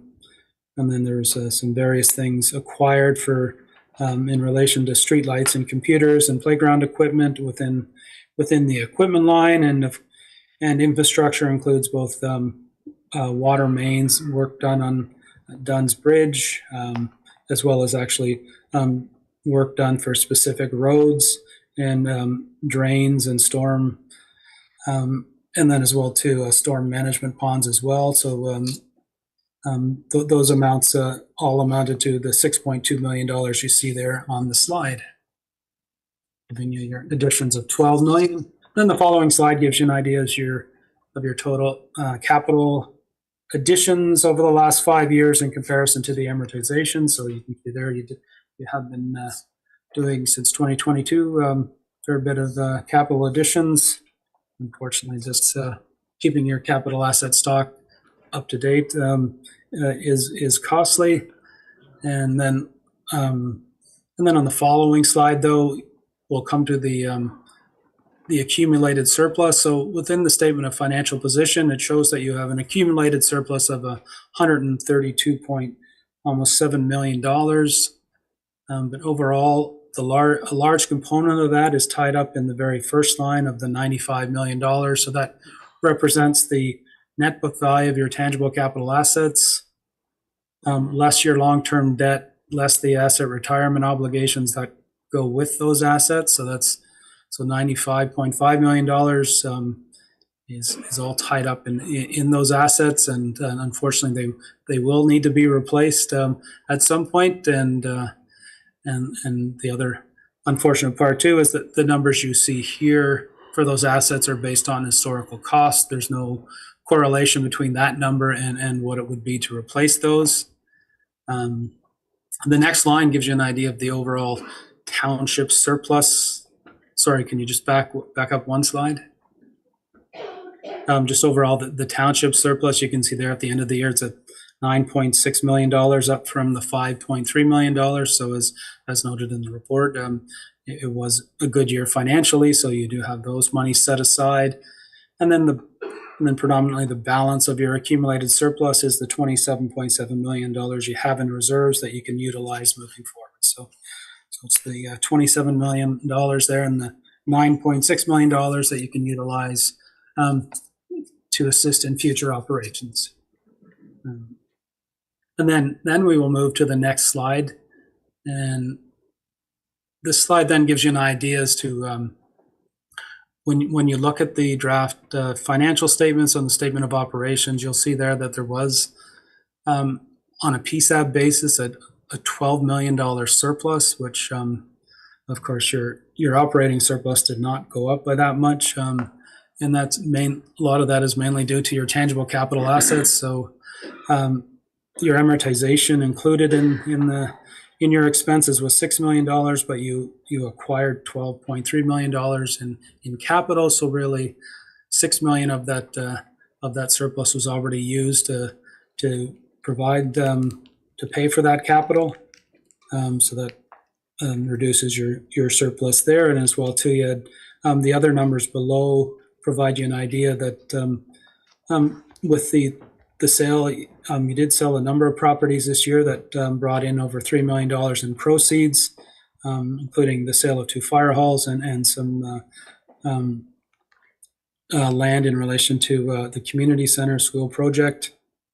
That brought in predominantly the $3 million there that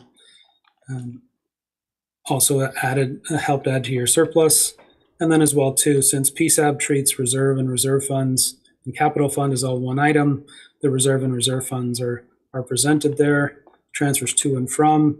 Your principal repayments on long-term debt are not considered an expense, but you still have to fund those and raise taxes for them. So in the end, they do come out of the operating surplus. And then you can see there that the change in the operating surplus was the increase of about the $4.3 million. So those are all the components of the original $12 million surplus. So hopefully that gives you an idea as to why it didn't increase by 12 million, but it does relate to the other funds as well. So, and then on the next slide, you just have an idea of your revenues and expenses for the last 5 years. And of course, it's nice to see that the blue line does remain higher than the black line. So there was an annual surplus each year. And then the following slides give you a more detailed analysis of the revenues and expenses based on in comparison to your budget. You'll see there are a number of things were coming in higher in relation or were not budgeted. One being your gain on disposal of tangible capital assets, so that added $2.8 million to the bottom line. And then as well too, your investment income was higher than anticipated, consistent with the prior year, but still higher than budget. So that resulted in some additional amounts there. And then as well, you had some additional provincial monies in relation to some use of prior years OCIF funding and aggregate monies. So as a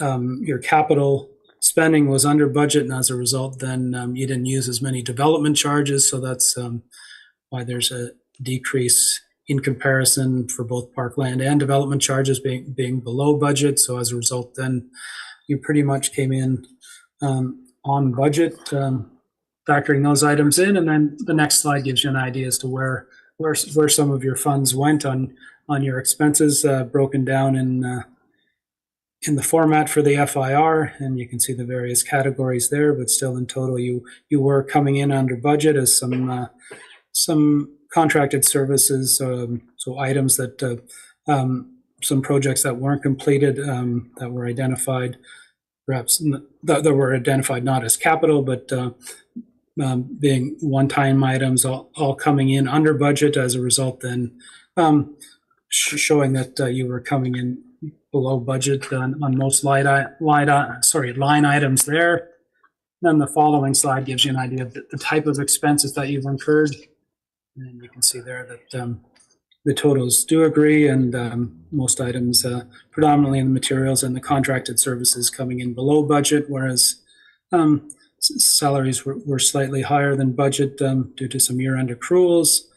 And then as well too, rents and financial include some accretion expenses and some items that were grouped differently and shown there in total. So in total, they spent about $34.5 million in expenses in 2024. So as I said, good year financially. So hopefully that continues for the township.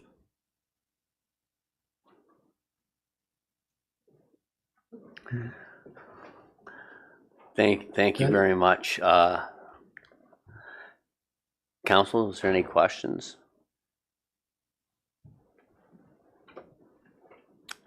Councillor Schell?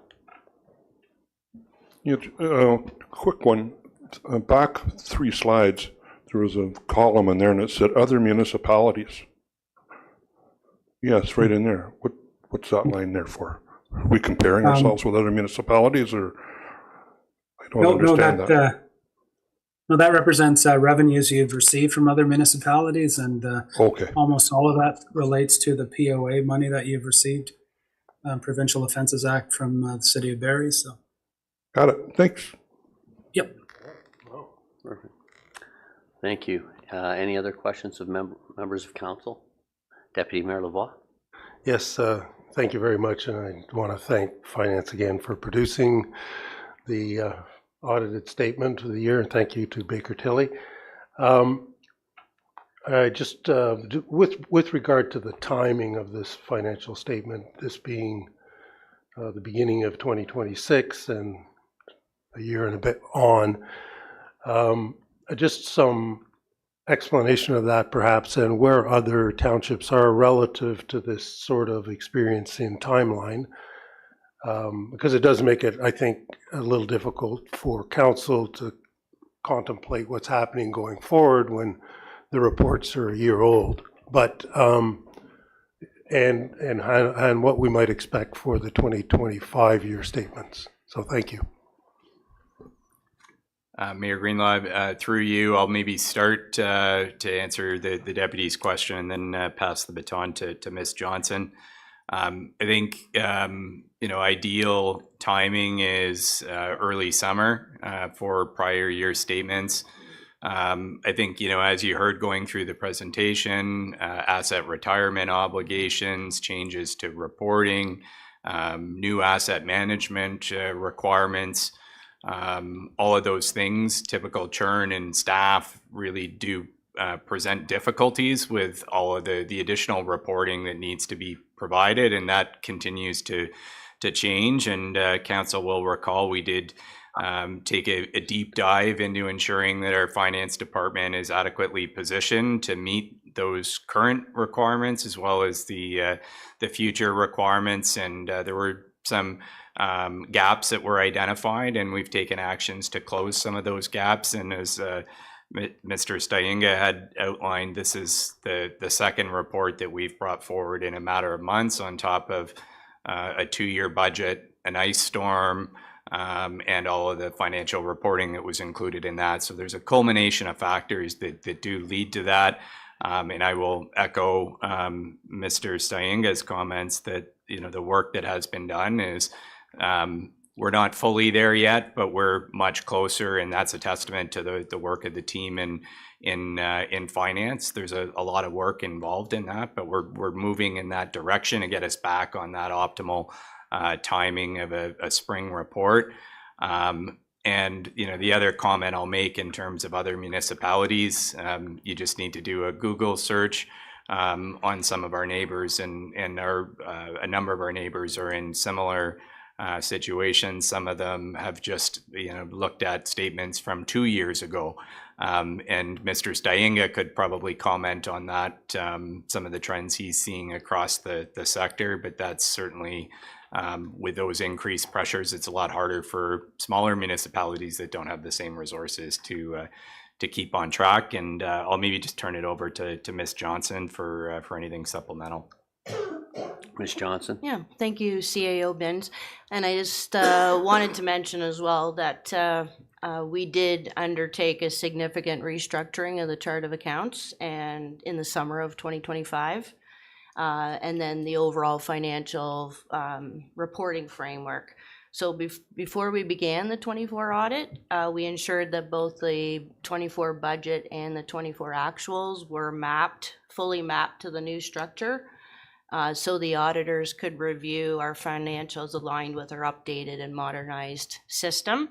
So now that they have those new chart of accounts and our new structure, I think you probably could say, Richard, that that's helped align your financials as well for the financial statements. And now we're going to be in good shape for the 2025 audit, which we're anticipating and starting in April. And then bringing those statements to council in August, September of this year. Thank you. Thank you. Any other questions, comments, Councillor Clark? Yeah, thank you, Mr. Mayor. Through you to Ms. Johnson and her team, I think the little subtle hint that I get is that Mr. Stayenga was able to comment pretty wholesomely and fulsomely on a number of different items in a level of detail that I don't think we were always historically able to get. And so to me, that's a testament, no offense, Mr. Stayenga, but that's a testament to the management's financial statements. So the information that has been being provided to the auditors is clear and concise. And I think for many of us in this room, undertaking a new chart of accounts is no easy feat, especially when you're in the middle of running a multi-million-dollar organization. So it was a Herculean task for Ms. Johnson and her team, and I think they've done a fantastic job. Thank you for those comments, and I can assure you the entire council agrees with exactly what you said. Councillor Hutchison. Thank you, through you, Mayor Greenlaw, as well, Ms. Johnson and team. Obviously, the report does speak to the focus and the improvement overall in the finance department, so that we can pull together this much more concise and informative piece of information for ourselves. And again, it also highlights that requirement for the asset replacement fund and the planning that we have to have going forward, future forward, which we didn't have to have before, and how important that is. And lastly, I note that the $27 million in reserves at the end of 2024, and just to combat some commentary out in the social media realm that somehow we've blown through all the reserves for this township is absolutely false information. And in fact, we've got a healthy growth in reserves over the years, and I know that we're going to continue to have that level of management. So thank you. Thank you for those comments. Councillor Hutchison. Deputy Mayor Lavoie. Yeah, just one more. Thank you very much. I just wanted to go to the financial liabilities slide for a moment. And I just want to point out, I think that the asset retirement obligation shows in December of 2022 as zero, and also zero in the preceding years. And I think that's because we did not have an obligation to report asset retirements, which points as well to the new framework and structure and obligations that municipalities are under, and we're picking up on that now and beginning to report it. So that's part of the structural change that we're seeing. That change in standards came in for 2023 after being delayed a number of years during the pandemic. So, okay. Any other questions from my colleagues? Seeing none, so I'll wrap this item up. Richard, thank you very much for coming and giving a great presentation and overview. I think the one thing I want everyone to be aware of, this has come as a team effort on behalf of everyone, and I want to thank my colleagues for supporting the money that was invested in the KPMG report now that would be over a year ago, in order to identify where we are and where we need it to go. So that the township can be financially guided in the best way possible to ensure sustainability. So, Madam Clerk, we have a motion in regards to this item. Moved by Clark, seconded by Shell. Be it resolved that FI 2026-01, Christy Sheffield, Deputy Treasurer / Manager of Accounting, RE 2024, draft consolidated financial statement be received and adopted, including the presentation by Richard Stienga, Baker Tilly, KDN LLP. That council approved the draft consolidated financial statements of the Corporation of the Township of Oro-Medonte for the fiscal year ended December 31st, 2024. That staff proceed to publish the final audited consolidated financial statement for the fiscal year ended December 31st, 2024, upon receiving the independent auditor's report. Thank you very much, Madam Clerk. Everyone's heard the motion. I'll call the vote. All in favor? And that is carried. So we'll now jump Mr. Mayor, if I could have council's indulgence, we do have, as you recall, 8A presentation, but then open forum. There wasn't the people in the gallery that wanted to speak. They are since in attendance, and I believe we do have at least one person who would like to speak to the item under AA. I'm fine. 8A. Yeah, no, I'm totally fine with that, and I would just ask out of a procedural thing that council allows us to go back to 8A it's open forum 10 in Item order 10. to listen to the people in chambers that would like to speak to any items on the agenda. Everyone's fine with that? Okay, thank you. So at this time, I'm getting used to saying this. So anyone who would like to come and speak to an item on the agenda, please take time to adjust the microphone so you're speaking in the end of it, as we are recording this meeting and live streaming for those at home. So if you could just come to the microphone, announce your name, and proceed when ready, please.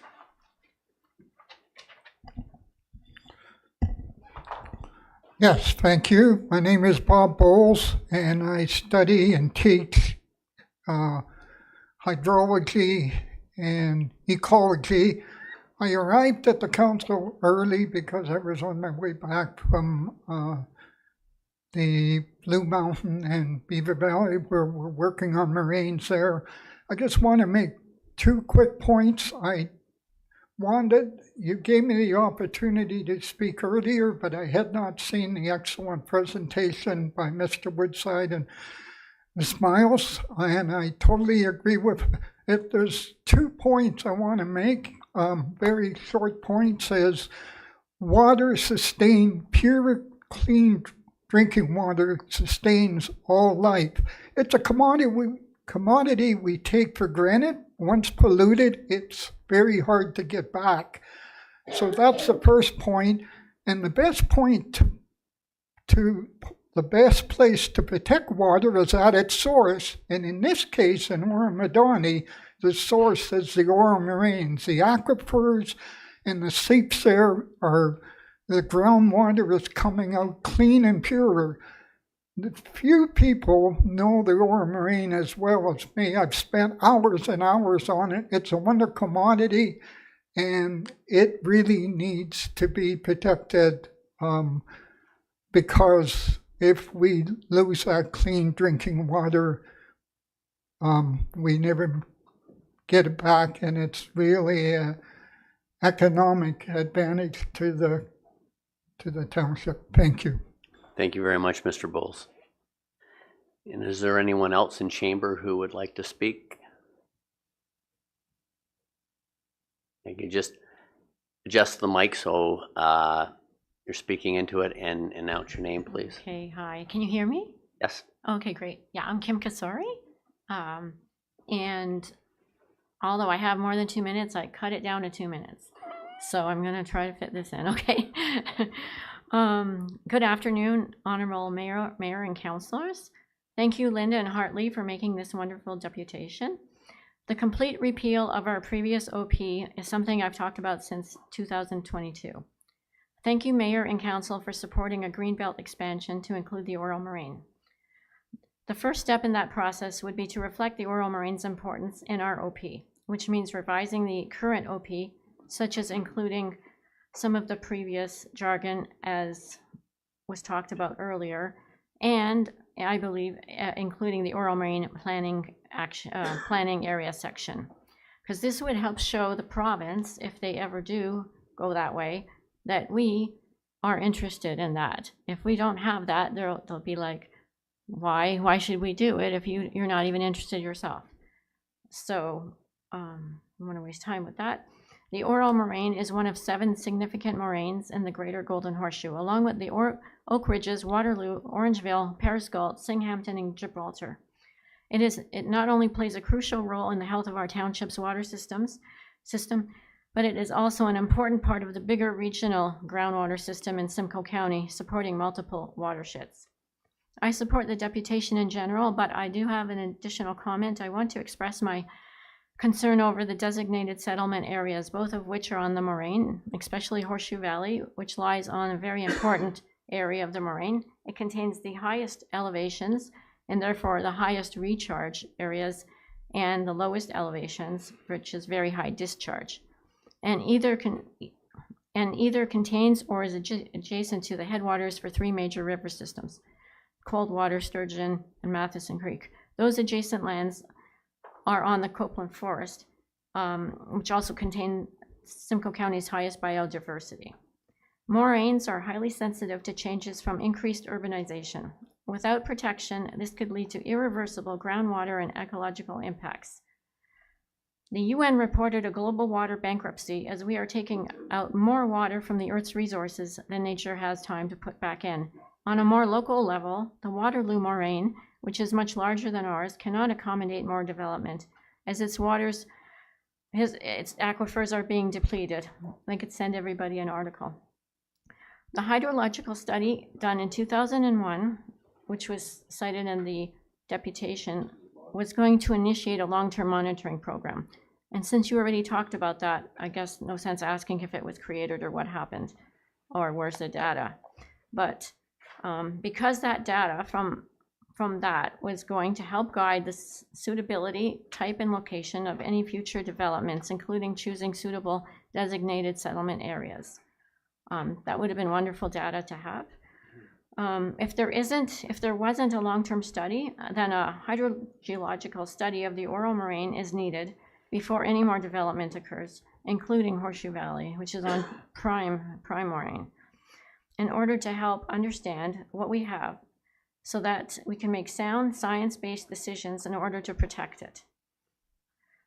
Water is life. We cannot take it for granted. I think I went over. It's okay. It's fine. Thank you very much, Ms. Gasari. It's a very important matter to all of us. So we're happy to give leniency. As I said, we're here about finding solutions, and we appreciate everyone coming forward to identify their concerns. Okay. So thank you very much. Okay, I'll send some articles along with this. Okay, that would be fantastic. Thank you. Thank you. Is there anyone else? Mr. Baker?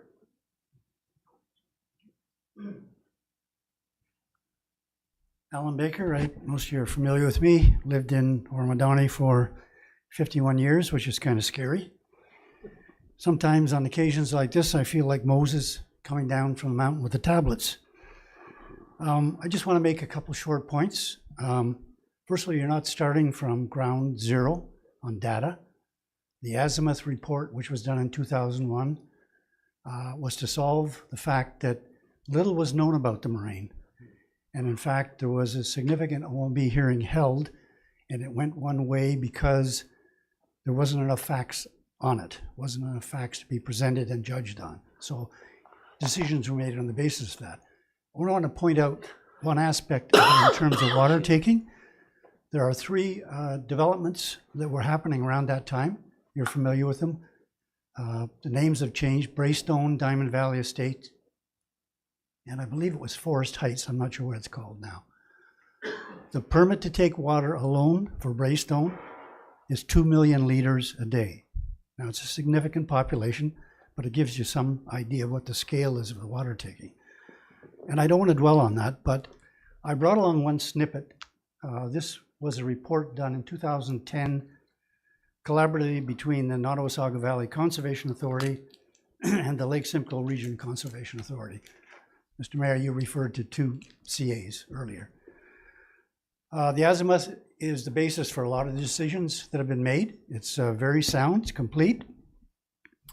I'm not any more familiar with it than probably Hartley mentioned that it's actually become an integral part of the official plan. But one thing that's noteworthy is as the risks to the moraine because of the unknowns increased, the verbiage in the official plan increased to offer it protection. So contrary to, and I'm not taking exception to your comment, Mr. Binns, but we're not looking for a problem, we're looking for protection and prevention. So to avoid a problem. That's probably enough. Thank you. Okay. Thank you, Mr. Baker. Okay, thank you. And is there anyone else who would like to speak to this item or any items on the agenda? Seeing none, then that will close open forum. And now I believe we're going to item 11E, which is the permit parking fees, and there are two options within that item. One is to keep things status quo, and the other is for some increases. So I know Mr. Shelswell is here to ask any questions. I know everyone's read the report, so I don't know if you have any questions for Mr. Shelswell at this time. Councillor Shell. Yes, thank you, Mr. Greenlaw. Mr. Shelswell, is there any opportunity or chance that that the original rear view mirror hookup could be re-implemented or reinstituted? I'm thinking of the rationale is people come in to visit. They've been away from home. They're coming back to visit home, and the parents want to give out their their parking pass to go to the lake because they're not going. So back then, when it first came out, we handed it over to the kids and or the grandparents or whatever, and they went out and enjoyed the facility, and there wasn't any more impact on the number of vehicles that would be down there because they were the only ones, like they weren't adding to it. So I don't know if there's any way that can be somehow re-implemented. Through Mr. Mayor Greenlaw to Councillor Shell. With the new program, it's not really an option. There's only options for 2 plates. But my suggestion is if individuals are coming back, they could use the vehicle that's designated for the permit area, and then there wouldn't be any problems in that way. But yeah, I mean the program that we're running now is fairly straightforward, and it has been successful in its first year and a half, and we want to continue to provide the online basis just because it is such a convenience for individuals. Thank you. Okay, thank you.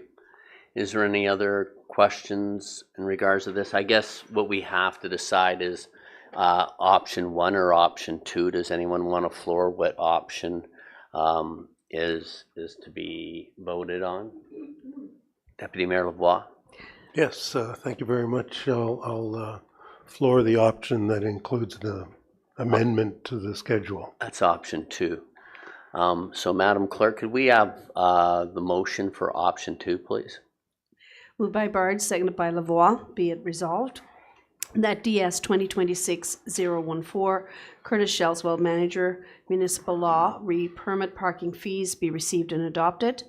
That Council endorse option number 2 as outlined in DS 2026-014 for immediate implementation, and that the appropriate draft bylaw be brought forward for Council's consideration. Okay. Everyone's heard the motion. There's no questions. It's clear to everyone. I'll call the vote. All in favor? And that is carried, Madam Clerk. So we'll now move on to 12A.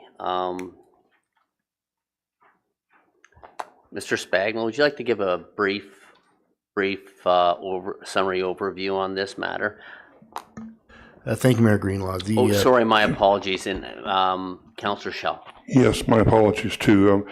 I think I will excuse myself from this, even though I know it's a public topic. I don't want to make anybody feel uncomfortable that I'm sitting here listening, and even though I won't speak, but I'll leave the room. Thanks. Just for procedures, and I like Councillor, just because the meeting's being recorded. So, can you just announce the reason you're recusing yourself from this item, please? Oh yes, I own and operate a short-term rental. Yeah, no, that's fine. Thank you.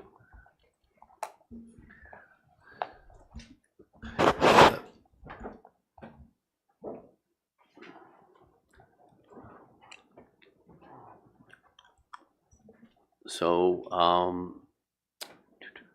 Mr. Spagnol, if you would like to proceed with a summary of the report, it would be greatly appreciated. Thank you, Mayor Greenlaw.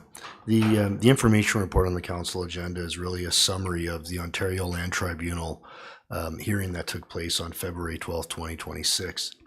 The purpose of the hearing was really to go over the revised official plan policies that have been considered in the subject of appeal of the township's official plan related to short-term rental accommodations.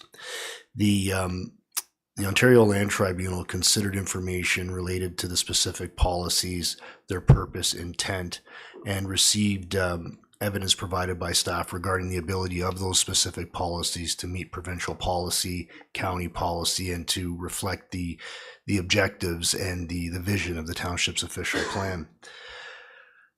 After that information was heard, the information from an affidavit, additional information from legal counsel, and some questioning, the Ontario Land Tribunal decided to withhold its decision. It did not provide a verbal decision regarding the matter.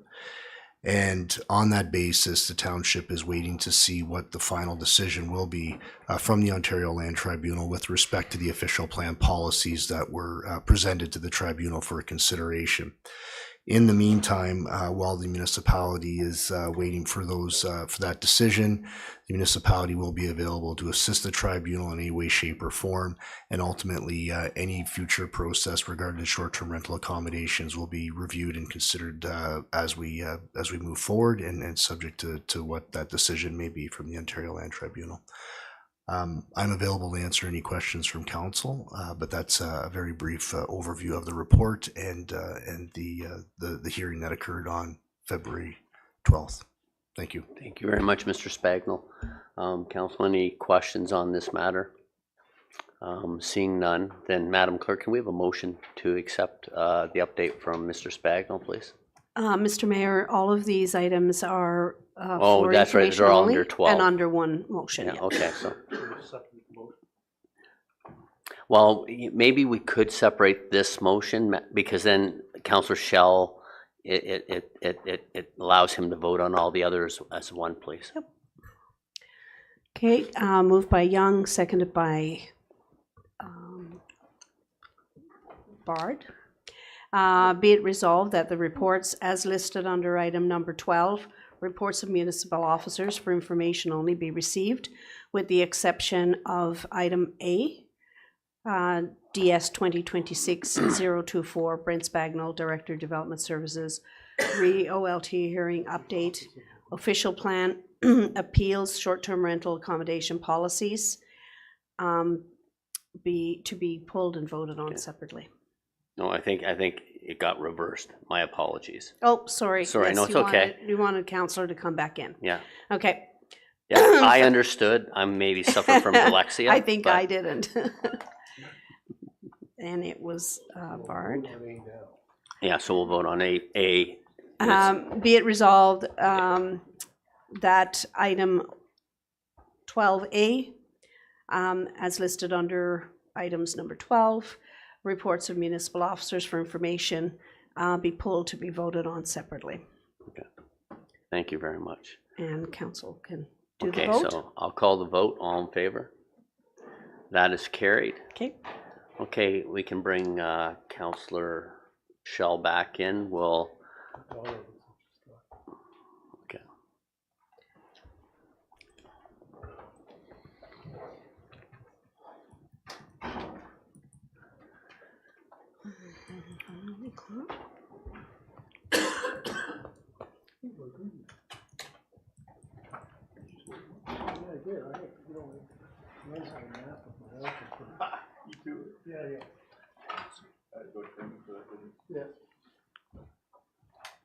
Thanks, Rick. Working shifts.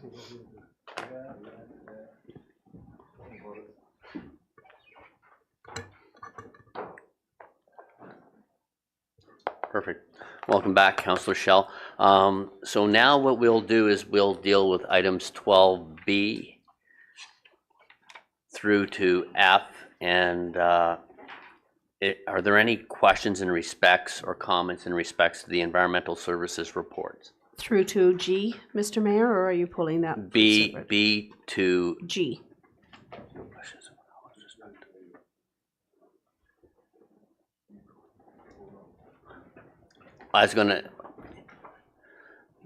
I'm okay. right now, I'm just we're gonna deal with the environmental service ones, and then the last Oh, is your okay. lame ducks report. So I would just because I know Michelle Jacoby and her staff, if there were any questions that needed to be asked for clarity, then they were going to be here to answer them as best as possible. Councillor Bard. Thank you, Mr. Mayor, through you. Just more questions, I guess, in regards to reassurances. So 12D, I noticed that there were a couple of adverse water quality incidents, which sounds scary. And the numbers looked fairly low to me, but I was just wondering if you could explain about the threshold of people getting sick, maybe when some of these readings come forward, or whether this is something to be concerned about with these low numbers, please. Hi, yes. Through Ms. you, Barrett? Mr. Mayor, to Councillor Bard. So yes, it can seem a little concerning when you read it in a report, but the coliform results you're referring to were from routine distribution system sampling, and the levels detected were very low. There isn't really a specific threshold at which people become sick because illness really depends on the type of bacteria and individual factors, not just numbers detected. These levels were considered pretty low from our respects, and they're usually often caused by environmental factors such as airborne particulate, possibly rain during sample collection, or even just touching the side of the sample bottle, just because the microbiological tests are extremely sensitive. But to kind of reassure you, whenever we do encounter an adverse water quality incident, or like we would like to call them AWQIs, we follow the required regulatory response, which includes flushing the site, collecting confirmation samples from at the location, upstream and downstream. Usually in these cases, all the follow-up samples report a zero presence of coliforms, and the issue wasn't observed in any of the other samples collected in the same drinking water system that day. So it kind of really indicates to us that the original results were likely an anomaly. Supplemental. Thank you. And then maybe stay on the line. So this was for the 12F. Another reassurance, please. The Craighurst Crossing wastewater treatment plant performance report. This seems like fairly new territory for us. And I was reading the word overflow a few times, which caused some concern. But then later in the report, it talked about designed with redundancy in some of the checks. So I was wondering if you could elaborate a little bit on some of the safety precautions and catches that we have in place to, if there was an overflow, that it didn't create a problem, please. Absolutely. Through you, Mr. Mayor, to Councillor Bard. When we kind of say the system is designed with redundancy, we're meaning that there's multiple layers of protection to prevent overflows in place. So during the design, there's factors such as expected flows, number of users, and there's also design standards put in place by the Ministry of the Environment that are all taken into account. So usually the system will include extra storage beyond the minimum required, duplicate equipment such as backup pumps for redundancy in the event that one becomes non-operational. There's also a certain amount of monitoring alarms that will alert staff early if something isn't operating as it should be, as a preventative measure so that we can attend to it before it becomes an issue. So all these features work together so that if one component fails or flows increase unexpectedly, that there are mitigation measures in place to keep the system functioning safely.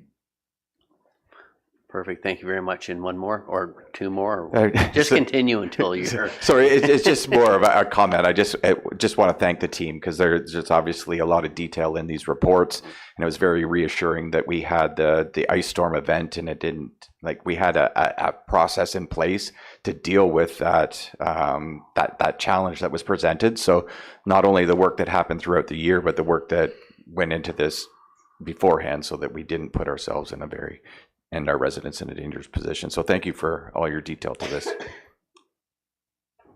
Perfect. Thank you very much, Councillor Barden and Ms. Barrick. Is there any other Other questions from members of council? Deputy Mayor LeBlanc?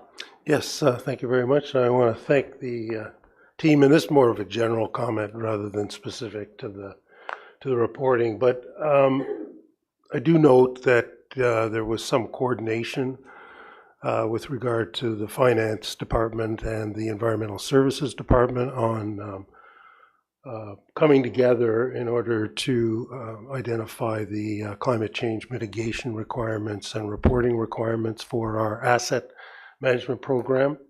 I think that's very important. It indicates a high level of cooperation between the departments and a high level of sophistication in the way we're fulfilling our obligations.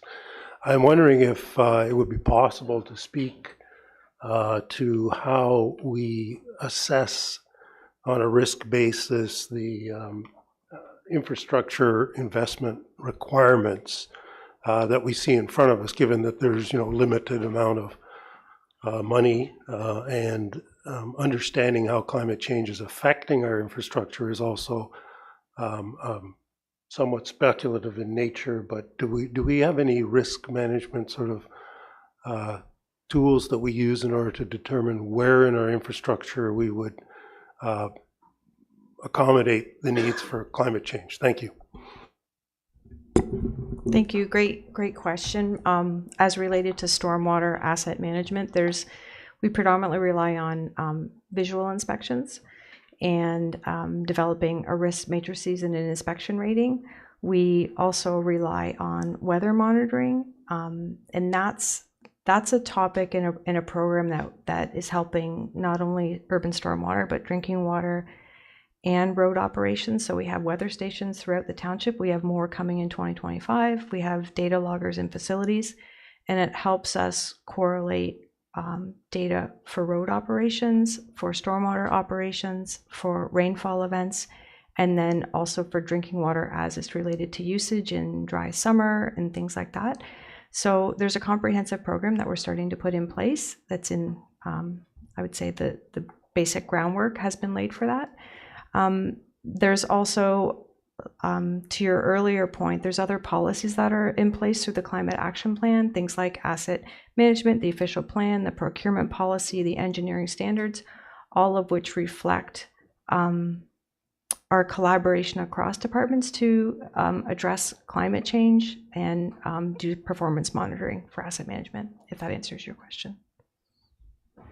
It does. Thank you very much. Okay. Thank you very much, Ms. Jacoby and Deputy Mayor.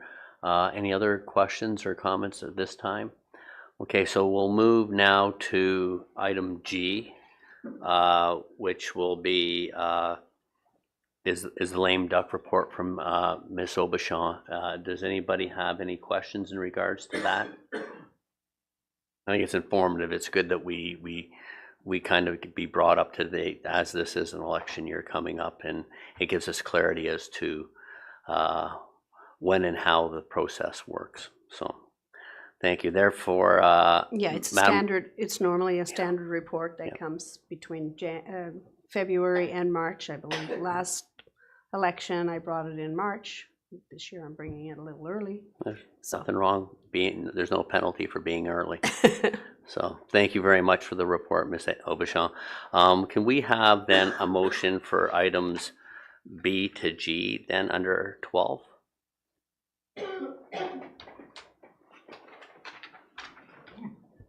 Moved by Clark, seconded by Hutchison. Be it resolved that the reports as listed under item number 12, B, C, D, E, F, and G be received for information only. Okay, everyone's heard the motion. I'll call the vote. All in favor? Any opposed? There's none. That is carried.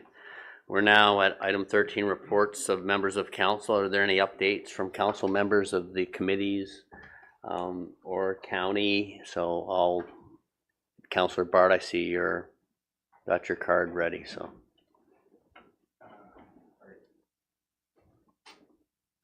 Thank you, Mr. Mayor, through you. From the Orillia Public Library, just want to put it out there to the residents that there's now offering that you can book out family passes to the Royal Ontario Museum and the Toronto Zoo. So that's kind of neat. And the results of the 2024 survey for the libraries that received the Provincial Library Operating Grant were released. And the short version of that survey is that the Orillia Public Library is punching above its weight in terms of foot traffic, collection transactions, and program participants. Now, along that lines, the Provincial Library Operating Grant has not been updated since the mid-1990s, and we're quite aware that the roles and pressures on the libraries have changed significantly since that time. So the Ontario Libraries Association will be asking the province to revisit this funding. There's an increased demand for ebooks that people would think, oh, well, that's cheaper. Well, they cost 3 times as much as a traditional book. And then the expanded roles that libraries are having with offering mental health supports for people. Yeah. And an update from the Oro-Medonte Chamber of Commerce and Tourism, and just that the calendar is filling up fast with the opportunities for members to network, engage with each other. Just recently, the Chamber hosted a BA6 at Quails, which was quite nice on a cold evening, but warm and friendly inside. And it's great to see all the businesses that we have in the township and everybody networking and engaging with each other and sharing ideas. So we already have BA6s for May, June, and July confirmed. August is close to being finalized, and we have our awards gala for the 25th of April. So I'm looking forward to see further engagement with our business community in the months to come. Thank you very much, Councillor Bard. Councillor Hutchison.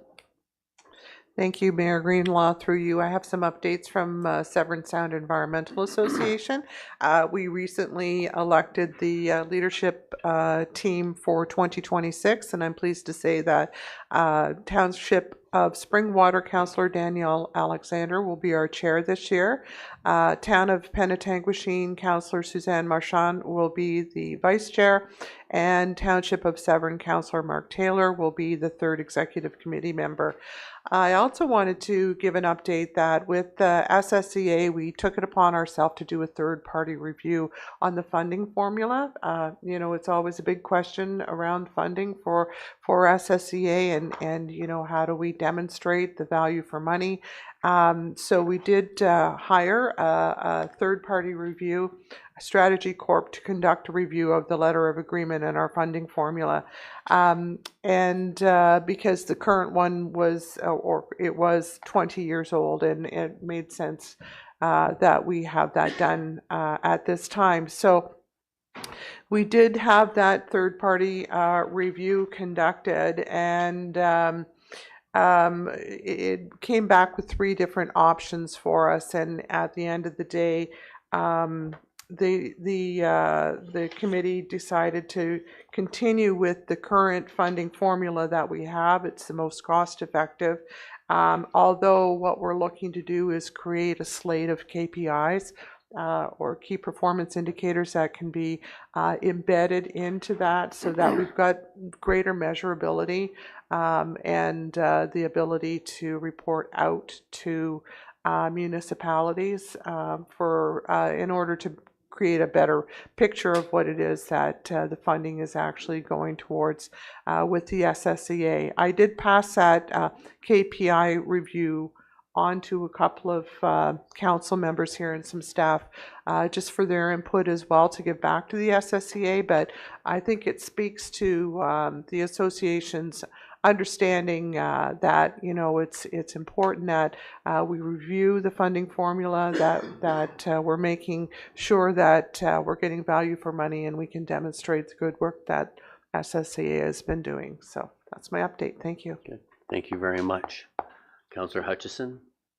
Councillor Schell. Yes, thank you, Mayor Greenlaw. From the Orillia Lake Country Physician Recruitment, some exciting news. We're going to be welcoming back Romera Township. They are planning to provide a facility for practitioner team in their area. So it'd be nice if we could do the same thing to help out down the road. So they have they call it the PRO. It's the Practice Ready Ontario team, and they're announcing here that following a successful clinical field assessment in Allison, we proceeded with 2 offers, both of which have been accepted in principle, pending regulatory approvals. One has been accepted and the other is pending upcoming visits. New family practitioner, Dr. Jenna Moser, is joining us. She is currently in Ohio, she's completed a community tour with her partner, that's us, which was highly successful.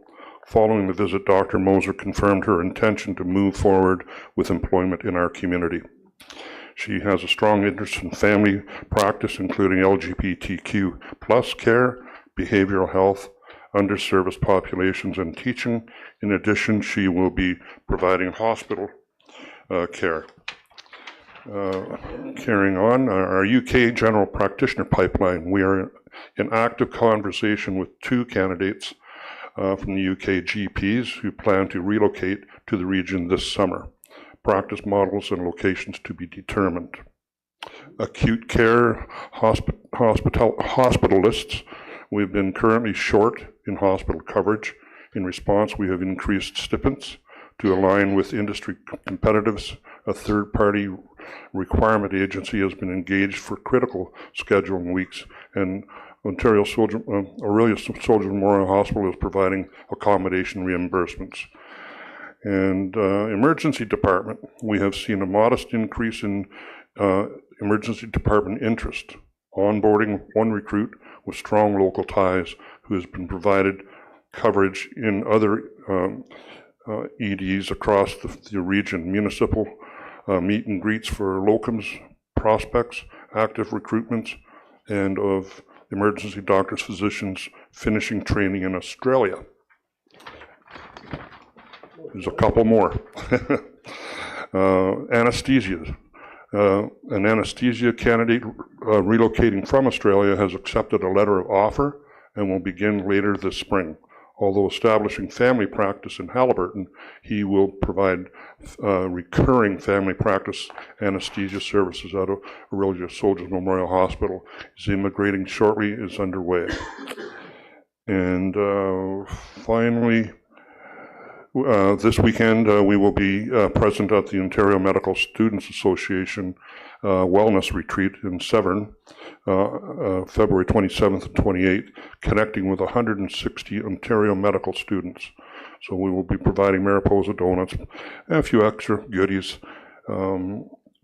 Dr. Heather Lakeso will be there as she's the director and will be present on our residency program and why our community is an excellent place to practice medicine. Mayor Burkett will be present on Friday evening to welcome the students to the area. That's it. Thank you very much. It's all great news because public health is always something that we can always use more of. So, Deputy Mayor Lavoie. Blimey, that's good news. Just a couple of items. Number one, the county council meeting, which was predominantly fairly quiet, but there was one issue on the transfer of the responsibilities for recycling, which went on for some time. The key issue here was the 5,000 or so industrial, commercial, and institutional properties, about 2,500 or so, which were serviced by the county. The legislation did not require the municipality, or does not require a municipality to service what they call an IC&I. So that includes things like the Legion or the churches or small businesses. But the county had decided to do so anyway, since they had trucks that were equipped to do so, and they were going around to make those visits. So the problem ultimately in servicing those or picking that up would be that it would have to go onto the general ledger, and every taxpayer would have to pay for it. But as it stands, it means now that IC&I groups will no longer have any form of recycling in Simcoe County. That would put them on par with any other municipality, quite frankly, because that's the way it was everywhere else. So County Council decided not to continue that service because we didn't want to put that burden onto the general taxpayer, with some regret. However, that's the case, and if the province wants to see recycling in that section of the market, then they're going to have to legislate that themselves. But it means that if you throw your pop can out at home, it goes through a recycling process because you're residents. But if you throw it out at a local restaurant into their garbage, it goes into the garbage. So that's just the way it is right now, and that's the way it will be going forward, and it'll be up to the province to resolve that issue as it sees fit. And on a lighter note, I just want to announce that March is National Engineering Day month, and so everybody get out your slide rules and calculators. And for those of you who are engineers who have aspiring engineers, just think about the engineer in your family and show a little love. Thank you very much. Thank you very much, Deputy Mayor. Is there any other reports? Seeing none. Just to wrap up on what the Deputy Mayor said at County Council, I think the challenge there is for the county to take on that responsibility. We are veering out of our lane. And that's it's now been taken over by the province. It's the province's responsibility, and if we take that initiative, what we're doing is we're encouraging for more downloading of expenditures on the municipalities that are the responsibility of the province. So it's a tough decision, but I think the province also needs to understand they have to be stewards of the land as well. So hopefully we can get some sort of resolution or understanding from the province on how they address that issue in the very near future. A couple of other quick things I'll just touch on. The Lake Simcoe board, I have, my 2 years was up as serving as the vice chair. So at our AGM, we've appointed Peter Ferragini, councillor out of Bradford, West Gwillimbury, as the chair of the LSRCA for the next 2 years. And we've also appointed Claire Ripma, the councillor out of Barrie, as the vice chair. The other thing is I attended a ribbon cutting for 10 years of Info Aurelia Tax Services on Monday at the Aurelia Library. And they will be, I believe, coming to our township in March. I don't have the date confirmed right yet, but it's a great service that helps those that are in difficult situations understand the taxes and assist them at no cost. So a great service that I think will benefit, if not just people within our municipality, but throughout the area. And then the only other thing I'd like to just remind everybody, on Saturday, Rugby Hall's having their chili luncheon, and I believe it's chili and butter tart is what it is, but which is up there. They're all amazing events that they do for fundraising, and if you get a chance to slip out and enjoy a very good lunch that goes towards a good cause. Other than that, it's all I have to report at this point. So we'll move on to the consent agenda. Is there any items on the consent agenda that you want pulled that will be taking a recommendation other than what staff has or the recommendations within the items? Seeing none, then I will ask the clerk for a motion to accept the consent agenda, please. Moved by Clark, seconded by Hutchison. Be it resolved that the staff recommendations with respect to the items listed under consent agenda correspondence be adopted as printed. All in favor? That is carried. And we're now on to 15 communications petitions. There are none. There are no notice of motions coming forward. We are 17. Could we have a motion for the bylaws, Madam Clerk? Moved by Young, seconded by Lavoie. Be it resolved that bylaw number 2026-022, being a bylaw to authorize the use of internet telephone voting as an alternative voting method for the 2026 election, be passed in open council on the 25th day of February 2026. Okay, call the vote. All in favor? That is carried. And I guess we will go back into closed session. So can we have a motion to go into close, please? Moved by Shell, seconded by Bard. Be it resolved that we do now go into closed session at 6:02 p.m. to discuss labor relations, employee negotiations, collective bargaining. All in favor?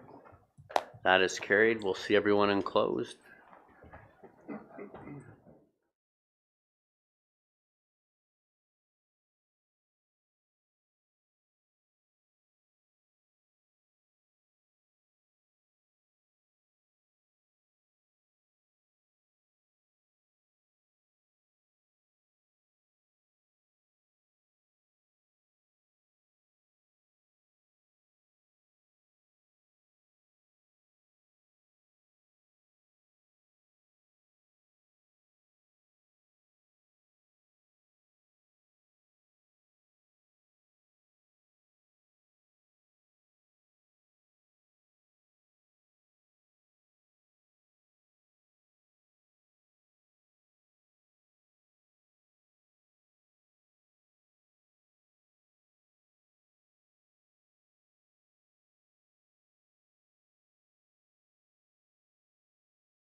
Mr. Mayor, we're live. Okay. Thank you very much, Madam Clerk. May we have a motion to rise and report from close, please? Moved by Bard, seconded by Young. Be it resolved that we do now rise at 6:41 p.m. Report on closed session item 18B. All in favor? That is carried. We're just having some technical. Just 1 second. Go to there. Click. Done? Okay. Thank you. The deputy mayor is here. He's just having some technical difficulty with his computer. Okay. Can we have Madam Clerk, may we have a motion for item 18B, please? Moved by Hutchison, seconded by Shell. Be it resolved that the confidential correspondence presented by Sean Binns, CAO, and Kelly Watson, Director of People and Culture, Labor Relations, Employee Negotiations, Collective Bargaining, be received. All in favor? Any opposed? That is carried. And may we have the motion for the confirmation bylaw, please? Moved by Clark, seconded by Bard. Be it resolved that bylaw number 2026-024, being a bylaw to confirm the proceedings of the council meeting held on Wednesday, February 25th, 2026, be passed in open council on the 25th day of February 2026. That's a lot of 26s. Thank you. All in favor? And that is carried. And may we have a motion to adjourn, please?